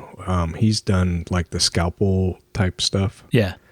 And so that's slightly different. Okay. But yeah, excellent stuff. Nice. Very cool pick.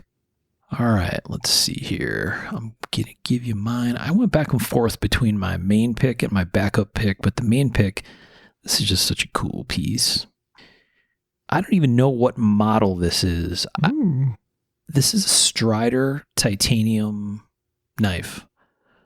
So, oh yeah, basically chisel ground tie, and it's got, the cool guys Strider heat stripe stuff going on.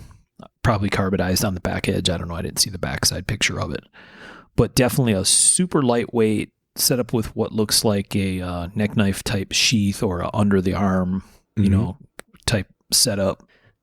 I love this little knife, man. That's such a cool piece. Mm-hmm. Yeah, that'd do great on a Merc harness. And what is this like, Sean? Is this like a DB, like a micro size version of something like that? Or I don't even know my Strider models, unfortunately. I'm not good at that. Dude, I don't either. It's a good damn looking knife, though. Yeah, it's got a real cool shape. It's not a DB. I don't know what it is. Anyway, this is like a Wii version, and I pulled up pictures. Brady had some on Monkey Edge, and this one was at Arizona, and they just say Strider small titanium knife. So someone out in Striderdom will correct me and tell me what the exact model name is, and I'll probably get a little hate along with it for not knowing it, but such a cool little knife, and I'm a sucker for that look too, so classy dude, stash it like under your dress shirt kind of thing. Very cool. What about you, Michael? What do you take into the Cold War for a hideout? Well, it'd be kind of hard to not go with something made by Blackie Collins. Oh, yeah. So I went with the Benchmark Ninja and Moray Dagger. And like most things, Blackie Collins, it's the carry system that will get you. Yeah. So it's kind of, a pretty wide-handled, big-handled dagger system, but it just has a great little carry system. It's old school. The Moray has a serrated edge on it. Just pretty badass. You don't see very many of these either. No. Right. Didn't they have different blade shapes? Yeah, the Ninja, and then the Moray has what's a little bit different. So this is the Ninja you sent us. Mm-hmm. Plus, it's a Ninja. How could you go wrong with Ninja in the Cold War era? Dude, that's straight out of the 80s. Yeah. There's no way I couldn't pick this when I came across it. Yeah, that's a fair point. Fair point. So the sheath has a little pin in it. That little pin engages the tube that's in the handle, I assume, to keep it in the sheath? Yep. I believe so. Yeah. And that's kind of like your Terjola Bob dimple. T one. Yeah. Yeah, same idea. Sort of. Yep. Blackie had such good designs for like retention, like the Tack 1, the Gerber Tack 1s, and some of the different spring retention where they clipped in knives. Yeah, really cool. That's half the fun of his stuff. Oh yeah. I love that it comes with the instructions, and then it's like a sheath and a bunch of words and instructions and pictures, and you can hang it this way, you can hang it that way, you can attach it this way, and then there's just like a length of nylon strap. Yep. Yeah. Figure it out. All right, I got a project for Saturday. Oh yeah. Figure out how to rig this thing up. Very cool piece though, man. Yeah. I love the throwback vibe Michael's got going. It's good stuff. Yeah. What about you, Sean? What do you got for hideaway? I chose the Crawford Devil Dart. Oh. Yeah, kind of a modern riff on the OSS sleeve spike. Yeah. Good choice. That's way cool. Dude, I like the triangular, punctury exsanguination blades. Yes.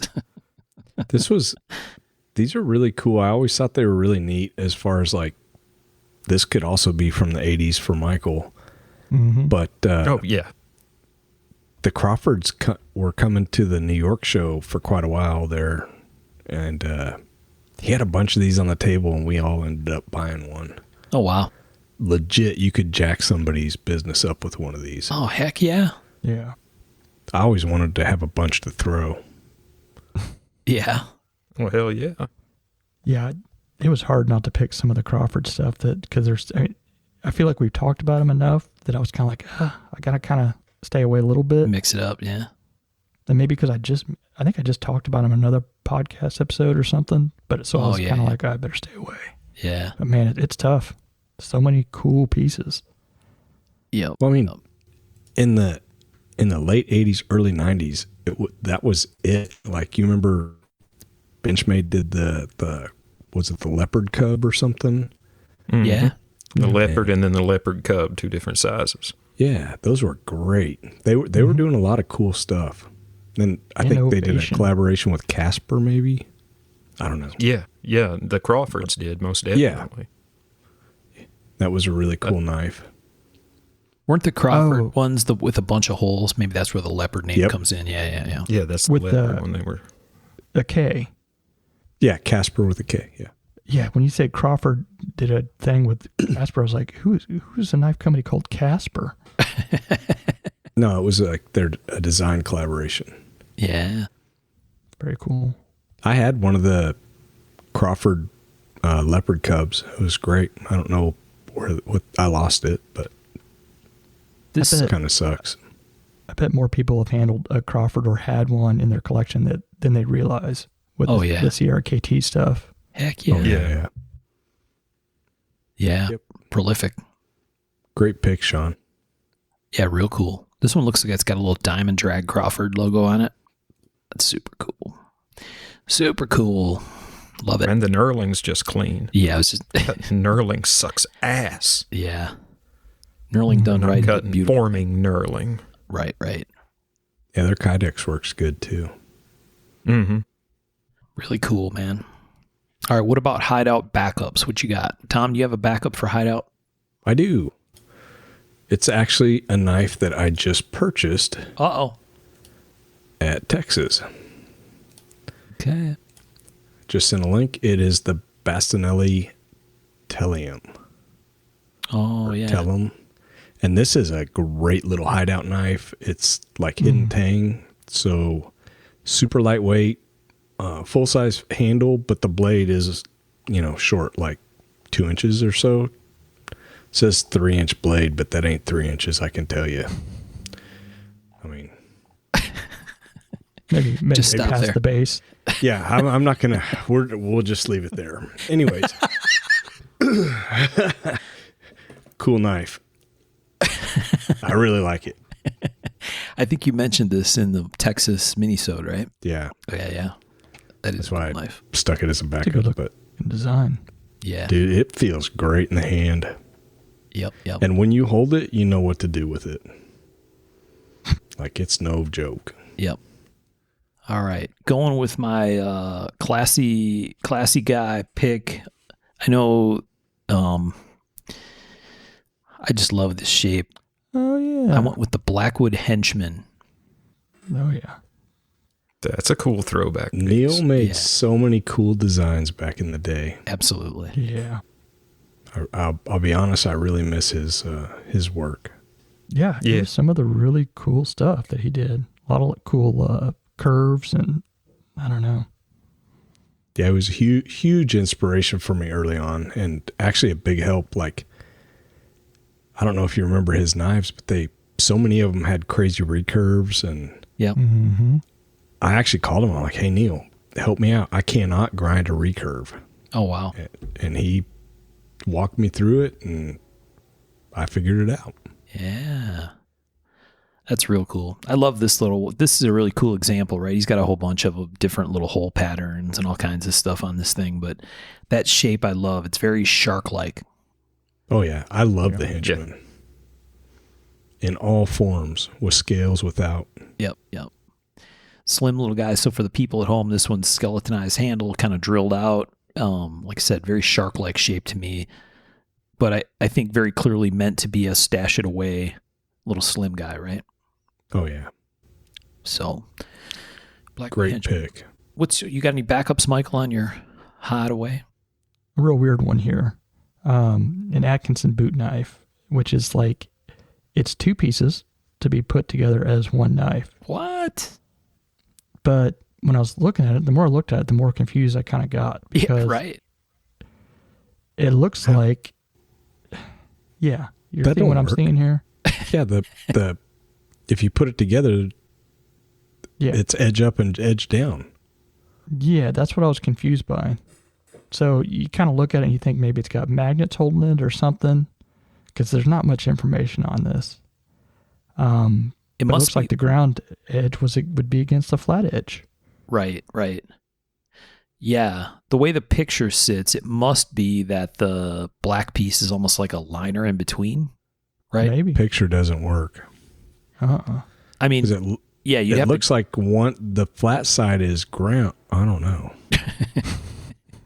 I do. I Google machined it, and if we'll put it out there after this episode airs, and Kyle Bird will let us know what's up. Yeah, we'll see what Bird's got to say. Yeah. Right. You'd either have two edges, right, with a little gap in between them, if it goes together the way the picture suggests it goes together. But yeah, the way you'd think it would work is the opposite way, right? With grinds facing out, a left-handed grind and a right-handed grind with the flat sides going together, but weird. Nope. Yeah. Caught my attention. Had to Absolutely. take a pic. It's like a soup sandwich. Mm-hmm. It's very mysterious, very mysterious. Sean, you got a backup for your hideaway? No, I just found out there was a hideaway when we started recording, so that's a negatory. All right. Let's keep rolling then. What's next? Axes. Man, I don't know how a sophisticated guy would carry an axe, but I got a great one anyway. Go ahead, Tom. What do you got for axes? I know this must be a deep fave in Tom land. So I went with one that I have always wanted and don't have, the Winkler Mini Cqc Oh yeah. with the tooth. I love that thing. Yeah, they're so cool, and I don't think they make them anymore. No? Nope, What? they do not make the Mini. Really? Not that I don't think so. I think they stopped making the Mini Cqc. Wow. I always wanted one, and I waited too damn long. Yeah, you and me both. I don't know if you guys listen to, is it Jack Carr's books? Mm-hmm. Oh yeah. Is the first book where he hides it in the computer. Do you remember that? No. I know he's big on his Winkler axes, but I don't remember hiding anything. Yeah, so he has a computer that he hides the Winkler axe in, and he goes in as a journalist and proceeds to use the axe to good effect. To good effect, huh? Yeah. Wow. Yeah, he chops a dude's hand off and his head off and all sorts Oh of stuff. geez. A spoiler alert, it's going to be coming out on Prime. Save it for the folks that... This is in the books. I don't know how close they're going to go, but yeah. I can't wait for that to come out on Prime, honestly. I think it's going to be great. I'm a huge fan. Huge. Are you? Oh, yeah. Yeah. I actually got the first book for my wife to take on this beach trip, and she knocked it out, and she's like, I'm ready for the next one. Wow. Huh. She likes those books. So the subcompact, I think, is the same as the mini, right? There's three sizes, right? A big one, a compact, and then a really compact. Yeah. Yeah. I like the little tiny one. Yeah. They're pretty tiny too. Yeah. So cool though. Yep, that's on my list too, Tom. So if you find one, buy two. I'll get two. Yeah. I'm down. Curly maple, please. Right? maybe even the tribal markings. I don't know. Yeah. I'll just take plain curly maple. That works for me. Same, but if I wouldn't turn a tribal marking one. No, it'll match Birch's tattoo. I do not want the rubber horse mat. No? I'm not a fan. I don't know why, but no. Yeah, why is that? I don't know. I just never have liked it. I would much rather have the maple. Yeah, the maple's the prettiest by far, but horse mat on that Cqc seems like that's like the real deal answer. I guess it's too soft and the pins stick up and stuff. I don't know. I've never liked the horse mat. What, Michael? Not tactical enough, I guess. It's too tactical, okay? Yeah. I don't know how much of a Jack Carr fan you are. Oh, calling him out. Kind of hurts, man. Yeah. He doesn't say whether his is maple or horse mat. I'm just saying. Right. I think it's implied. Probably maple. Clearly it was horse mat, but okay. Now, I have no idea how the sophisticated assassin would carry a Winkler axe, so it must be stashed in his Aston Martin. That's what I'm working into my scenario.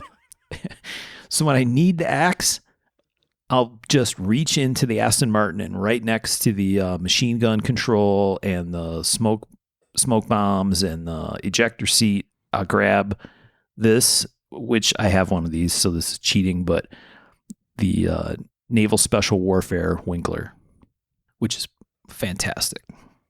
It can't. You can't reach in. It has to like Throw come it at out you. of, push a button in it. Okay. All right. That I'm would down. be cool. Yeah. I have one of these. These are in the donation program at Winkler. That's how you can't just buy one. You got to get it through the donation program. So a mutual friend of ours that may or may not have been mentioned earlier in the show sold this to me. Winkler Naval Special Warfare Axe. So super, super cool piece.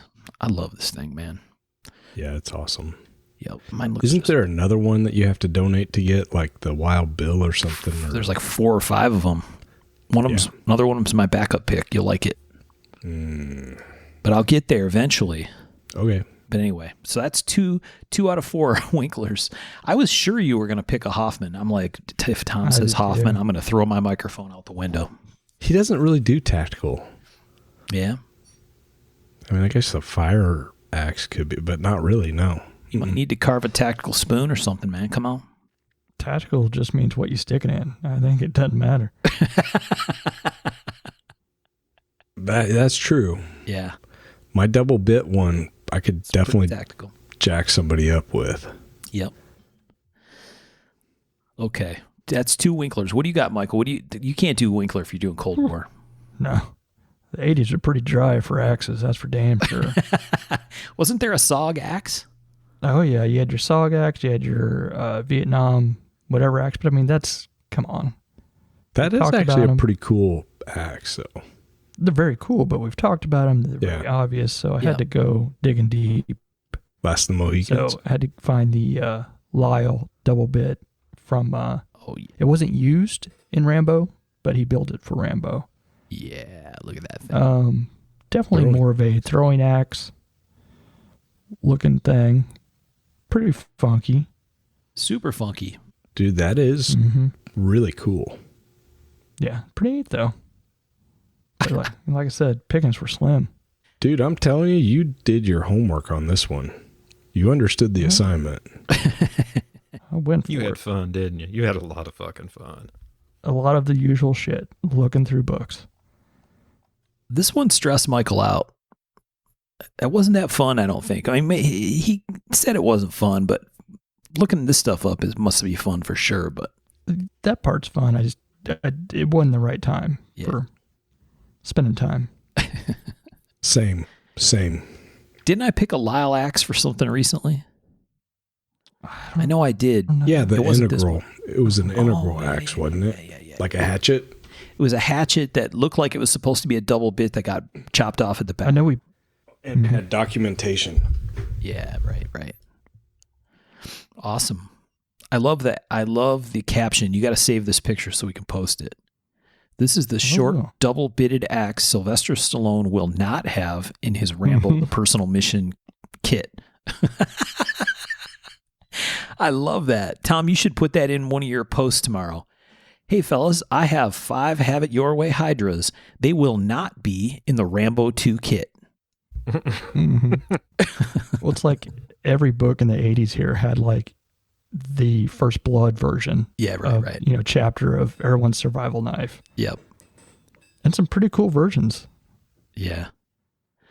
It looks like it's marked. Does it say prototype below Lyle on the handle? It looks like it. Oh, that's freaking cool.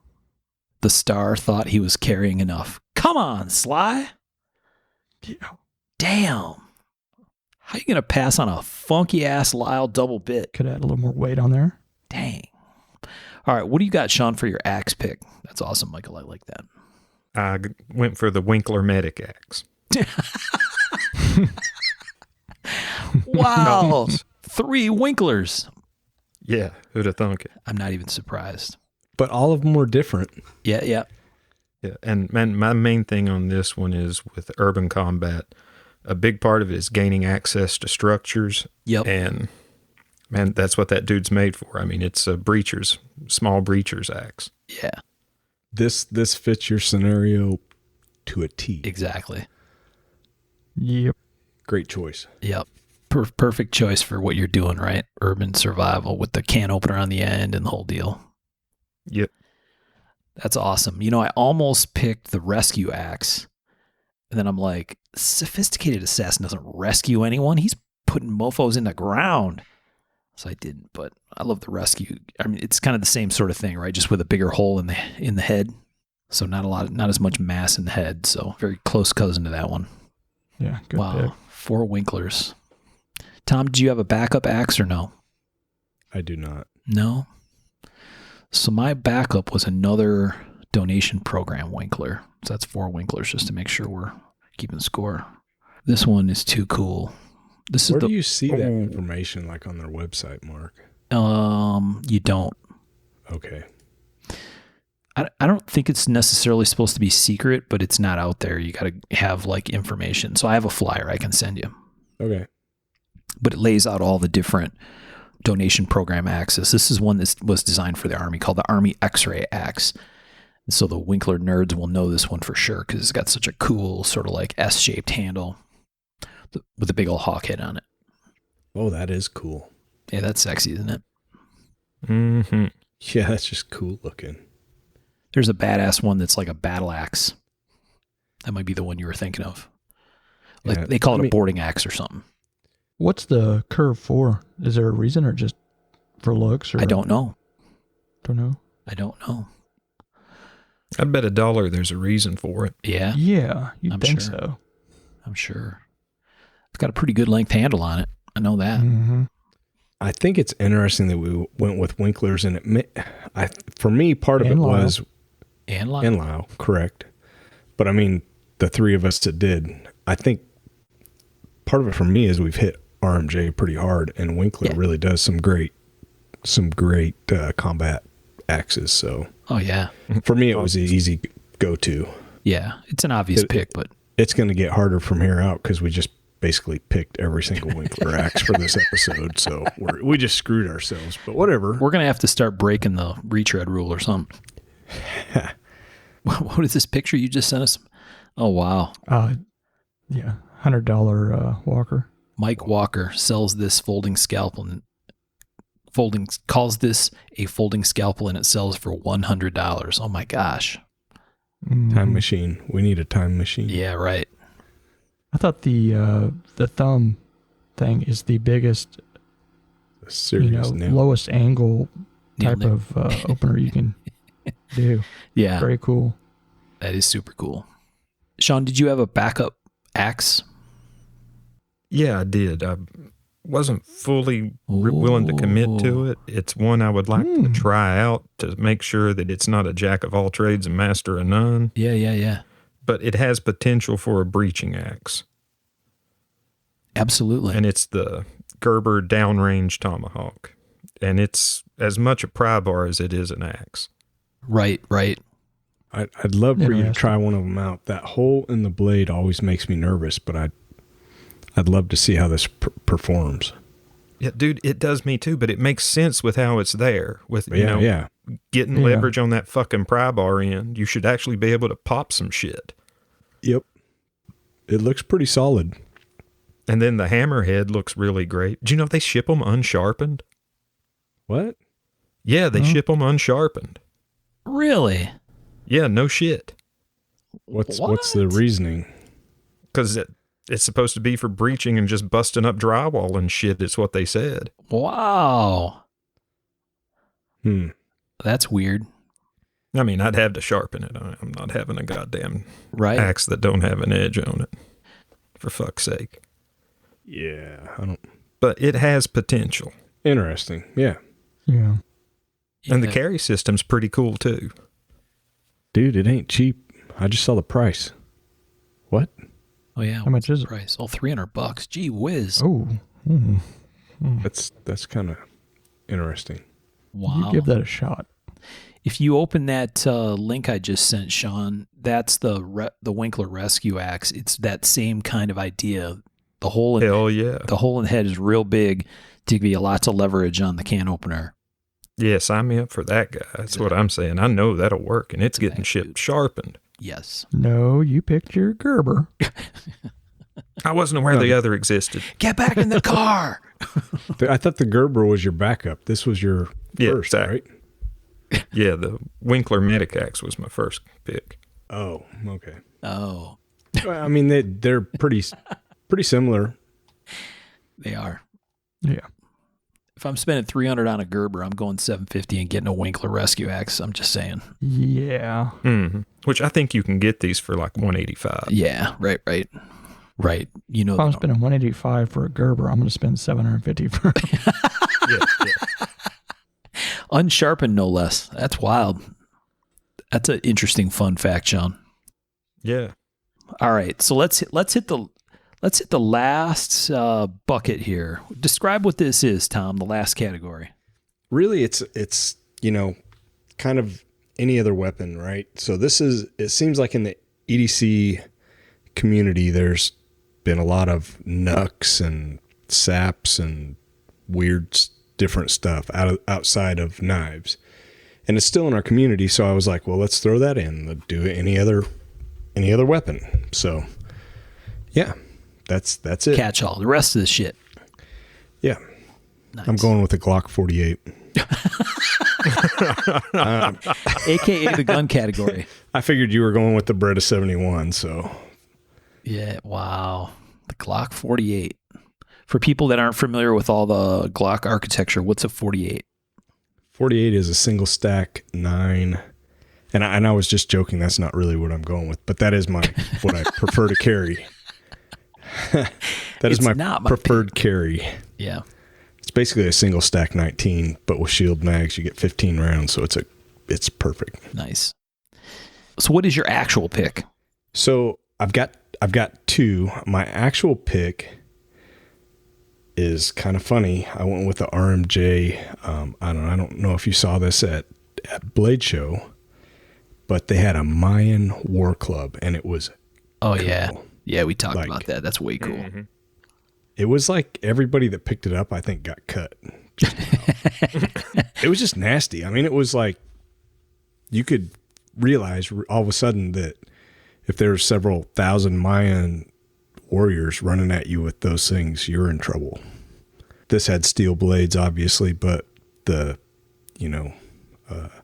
stone cutting edges would probably work just as good. And it was just, man, you hold it and it's like, I don't know if you guys remember, like when Last of the Mohicans came out, Larry Harley made some of those war clubs, the rifle stock stuff, and he had some of those at Blade. And once again, when you handled that, you're like, oh yeah, I 100% get this. I could literally use this to good effect.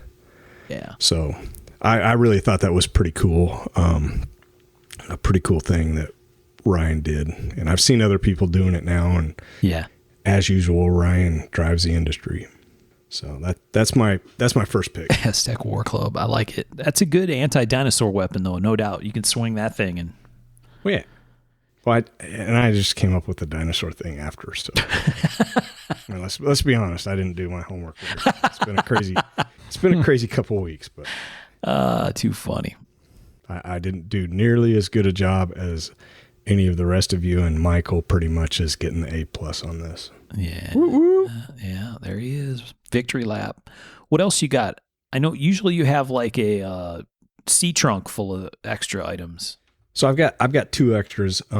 My backup is one that I actually carry every day, and it's something that is airline friendly and all that kind of stuff. And it's a Retro 51 pin. It's an all metal pin. Yeah. I've actually got a purple one that I fly with, and it doesn't look tactical. It writes great. I love how it writes, and it's all steel, and it's just a fistful of mayhem that doesn't look that way. Fistful of poke. Yep. Yeah, I mean it's a great any other weapon. And my last one is another RMJ, and it's specifically the saps that he's doing with the alligator buttholes on the sap. I don't know if you've seen those. Yep. And he does like hammered copper to go in them, and it's like I love it on so many different levels because he's taking a part of the hide that's a throwaway for most people, and he's making it into a feature, and I absolutely love that. Yep. And they're really cool too. Yeah. So yeah, that's all I got. Didn't you get one of the saps for Kane, Sean? Am I thinking, or is that the Chattanooga ones that Jade was doing? I think they're probably basically one and the same. Yeah, this was one Jade had done. Yeah. Very cool. Yeah. Oh man, it was gorgeous. Yeah, that thing. I want one bad, but it's like, it's hard. All right, so I'm going to my any other. The first one is from a friend of ours that's been around for a long time named Patrick Ober. And he's been making, he does a bunch of tie jewelry. I have a bunch of his tie bracelet stuff, and he's done these. Dude, that is nasty. Yeah, he's done a bunch of mace recently that are really, really cool. Patrick's a really neat guy. I really like Patrick. Nice guy, very interesting guy to talk to.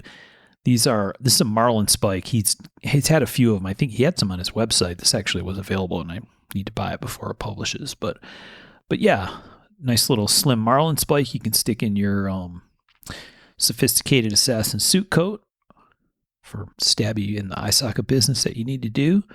Or untying knots. Oh, yeah. When you're on your yacht. In case there are questions, of course, I'm just here to untie the knots, sir.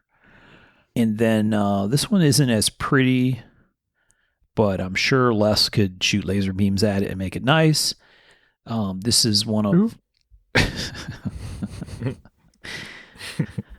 Les George titanium pry bar. He's sold these for a long, long time. Oh yeah. Very artistic shape. As I'll let you folks in the listening audience use your imagination on how beautiful this is, but super handy, useful tool to actually get stuff done. And then my heat is the Cqc7 M8, which I love. Nice. I had that exact classic with the nail grips and everything. Yeah. I sold it. Dang, Tom. I hate myself for it. Oh my gosh, no kidding.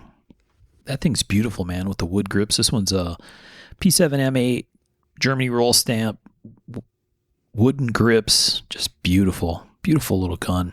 Yeah, so the M8 is the one to have, and this is exactly what I had. The regular ones have the butt mag catch. Yeah. The M8 has the ambi up top mag release. Yeah. Very cool, right? Whew, they're hot. Staple gun. Yeah.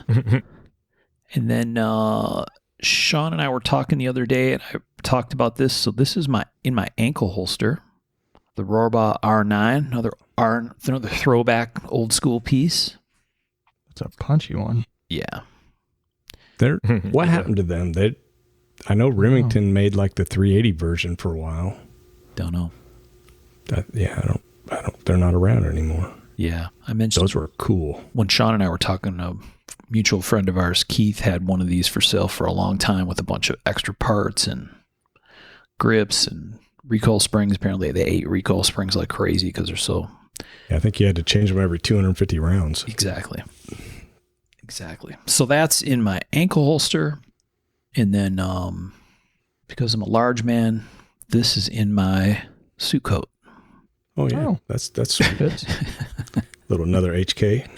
Oh gosh. Little HK MP7 collapses super tiny, bullpup style. This one's got a suppressor. I'll leave that in the Aston Martin, but yeah, these things stub you up really, really, really, really small, given what they are. Man, I wish they would release one on the civilian market as a pistol. Jeez, wouldn't it be cool? Mm-hmm. Just semi-auto. Yeah. Yeah. Such a cool gun. And this thing is that funky round, right? Like, yeah, it's like a 5.7 or something, isn't it? No, it's 4 point something. Yeah, exactly. Oh, it's smaller than 22. Yeah. Yeah, but in a necked case. Right. It's bottleneck. Super punchy. Yeah, they're fast. It's for armor, right? If I remember right. Yeah, armor piercing, yeah. Yeah. Yeah, if you can get the good ammo, yeah. 4.6 by 30. So, neat little sub gun, like any proper assassin would have. Handy. Do. Exactly. So there you go. Any other weapon. And the picture I shared. Look at that. The guy's in his suit and all. Yep. With his little Oakleys. With his Oakleys on, yes. That could be Leslie George in that photo. Mm-hmm. I think the cartels have more of those guns than anybody, to be honest with you. Maybe so. You're not finding that ammo at Bass Pro Shops. No. You know. What were you saying, Tom? I assume you're running like a Submariner or something like that. Oh, yeah. Yeah. Yeah, you'd have to be rocking a sub. Cool. Yep. Yep. So that was my any other. What do you got for any other, Michael? Cold War any other could be fascinating. Oh yeah. Listen to him cackling. I just have one. Have you guys ever heard of a Sedgley OSS 38 caliber punch pistol? Whoa. Yes. I don't think so. Let's see. Is it the one mounted on the glove? That's the one. I sent you a link. Okay. So this guy cracks his knuckles. All right. When you get this, you only get one glove. Jeez. And it looks like a construction glove. Right. So I guess you have to go out and find yourself another glove that looks just like it. But so basically there's a 38 caliber gun on the back of the hand of the glove. And basically the firing pin sticks out past the barrel. Oh, so the idea is if you have to, it's written down this way. If you are caught or whatever, you put your hands behind your back or on your head and they can't see the pistol on the back of your glove. And then you can punch them in the face. You close your fist, the firing pin sticks out, the firing apparatus sticks out far enough that when you punch someone, it will go off in their face. Nice. So it's called the punch pistol. Love it. It was made for WW2. So, yeah. I just want to know if it's ever been used and how effective it was. I'd say if it has been, it was. I'm thinking that thing's coming off your glove, though. That would really suck if you went to punch someone and your glove just slid back and... Between 50 and 200 believed to be manufactured. Check that out. A little interesting piece of OSS history. I liked it quite a bit. Yeah. Ooh, that is really cool. There were some creative minds back then. Uh-huh. Yeah, man. Yeah, all the OSS stuff is always bonkers, right? Yeah. God, yeah. As a covert operations and assassination weapon in the Pacific Theater. Mm-hmm. Its official designation by the Navy was hand-firing mechanism, Mark II. What was the Mark I? Mark I didn't work. It was called the tickle glove. The tickle glove, yeah. Right. No, the dude who originally tested it out, they call him old one hand now. There you go. Exactly. Yeah, that's wild. What a crazy looking piece. Very interesting, Michael. Mm-hmm. Did you know about this because it was in Inglourious Bastards, or did you know about it otherwise, or how'd you find it? Just looking around. Yeah.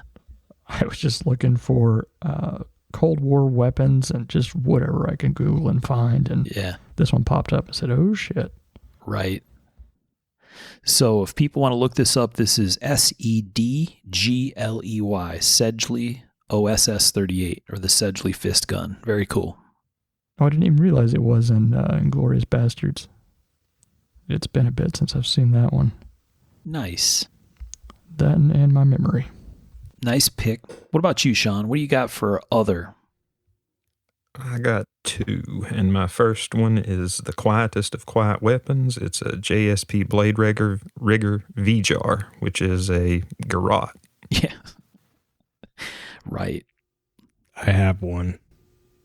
Oh, nice. Does yours have the steel or the titanium weight on the one end? Titanium. The TI. So my kids love this belt, and they still wear it, but they would wear it to like school and stuff, and I'm like, they love the idea, and I'm like, don't ever pull it out. But right. Okay. Wow. It's a really cool system. Yeah. To not use at school, just to be clear. That dude did some cool stuff back in the day. Yeah. Yes, he did. His knives were awesome too. James Piorek, or what was his? Yeah, Piorek, Piorek. Look at Tom pulling up names off the top of his head. Beautiful. I'm in no way surprised that Sean picked a garrote. And they're effective, and they're quiet. And quiet. So it also comes with like a neck sheath. Did you know that, Sean? Yeah.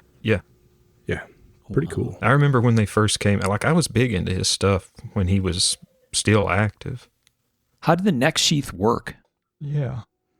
that all fits up in there, and the little handle, the D-ring handle part sticks out of the bottom. And so basically you wear that around your neck and you just tug that out and the whole thing falls out. Yeah. I bought this off the USN, man, long ago. Really? Probably 15 or 20 years. 15 years, probably. Oh, awesome. I mean, my kids were wearing it to grade school. Oh, geez. This got me thinking all kinds of shit. I've been researching braided titanium line. Yeah. I may end up doing some kind of a garrote. That'd Dude, be super cool. Do it. This was great because that titanium thing at the end, you could whip that out, like, and hit them, use it to strike with. Mm-hmm. And it made a great handle.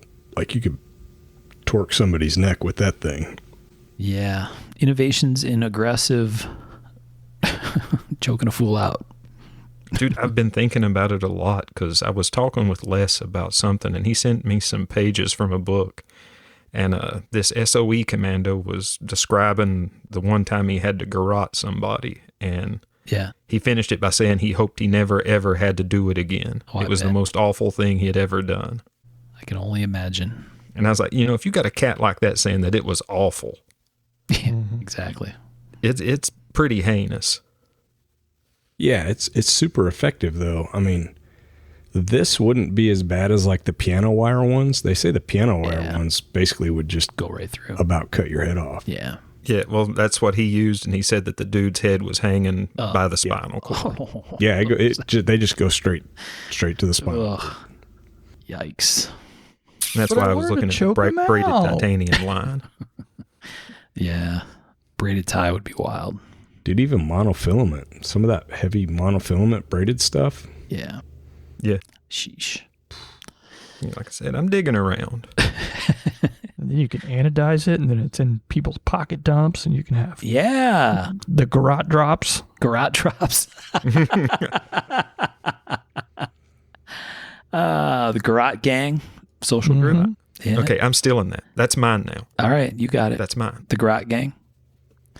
Garrote drops. Jeez, garrote drops. Another train. Sean, what's your any other pick?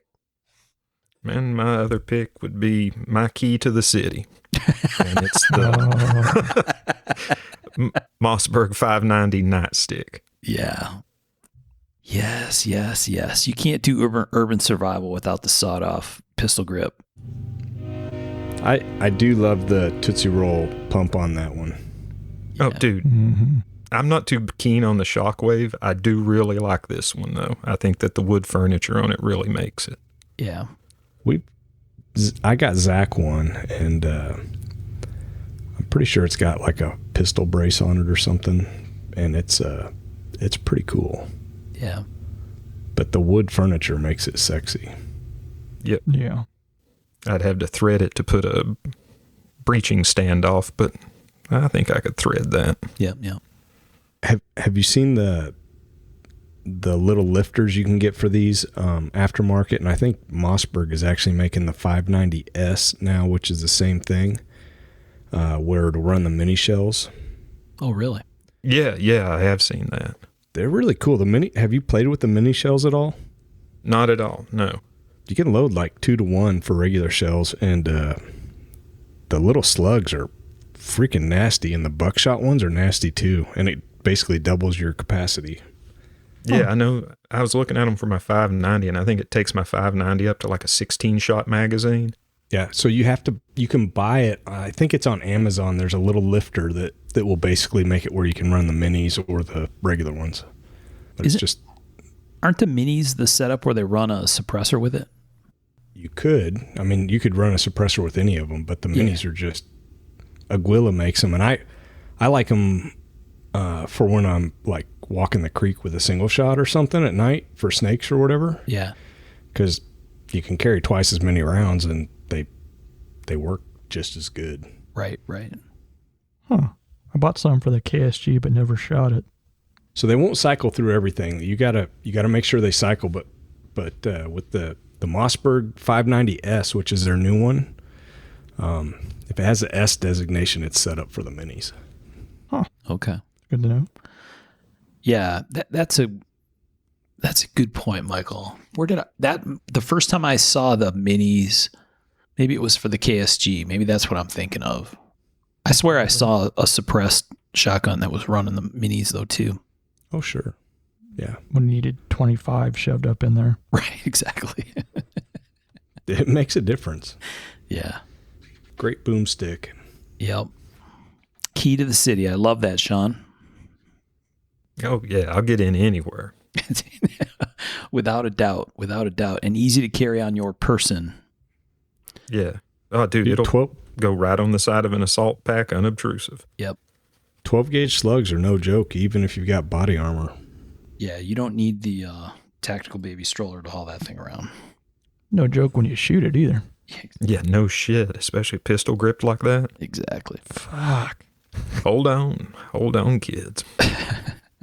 Don't be wearing your Sedgley punch glove when you're shooting. Definitely not. Keep that on the offhand. You're right. All right. Well, that was fun, fellas. I liked it. Fun time. Interesting scenarios. I like the variety of picks. We always have a good cross-section of stuff, so should be something in there for everybody, especially the Winkler fans.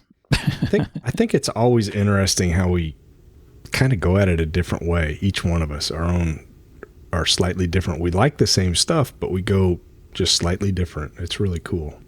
Yeah, and I think we all end up doing the ooh every time someone else picks something. Ooh, even though it's like way modern, way old school. It doesn't matter. It's all cool. I can say this without reservation. I wouldn't hesitate to pick up any of your kits and go anywhere. Wow, look at that. I mean, yeah, I'd trust your. Indeed. I would trust your picks because they're all great. I don't know about the Sedgley thing, but yeah, It's a little. it's pretty cool. But if I got to use that, I'm screwed. Mm-hmm. Yeah, It is pretty cool and eclectic. pretty specific use case, but Yeah. Now I got to watch Inglourious Bastards again. yep, That's a good reason to watch it. yeah. You don't want to accidentally reach out for a handshake and pow, blow somebody's hand off. Oops. Sorry. All right, good episode, fellas. Good picks, very fun. Yeah, super fun. Yeah. So hopefully folks enjoy this one. Lots of interesting stuff. We got a ton of pictures we're going to have to share. We've been doing a good job of that. So high five to all you guys for getting pictures out there after we get these picks episodes out. I think people really enjoy that part. And it's also really cool when people chime in with their stuff. So if you're in our Facebook group and you want to play along, post up a thread and put your own picks in it. We'd love to see that stuff. That'd be a really interesting time. Put your scenario in there too. Yeah. Oh yeah. Yeah. We can all join in the fun that way. All right. Well, I think that's it. Thanks again to our folks on Patreon. High five to George out there in California and his support of our show. We really appreciate you, man. And we'll talk to everybody next time. Appreciate you guys. Thanks all. Take care, folks.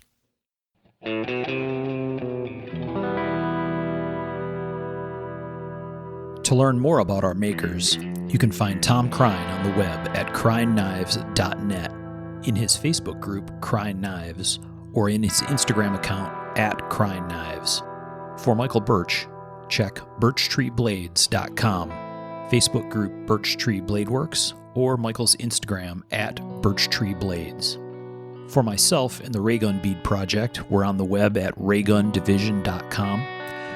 We have a Facebook group called Raygun Division, or my personal Instagram, at msteiner. For those interested in photos, references from the show, or some discussion about the show itself, you can find us on the web at markofthemaker.com, in a Facebook group called Mark of the Maker, or on our Instagram, at Mark of the Maker. Last but not least, the ultra cool and haunting background music we use for the show is a piece called Noir Guitar by Stevie's Amp Shack, found at the Free Music Archive and licensed under Creative Commons CC BY 4.0. Thanks for listening.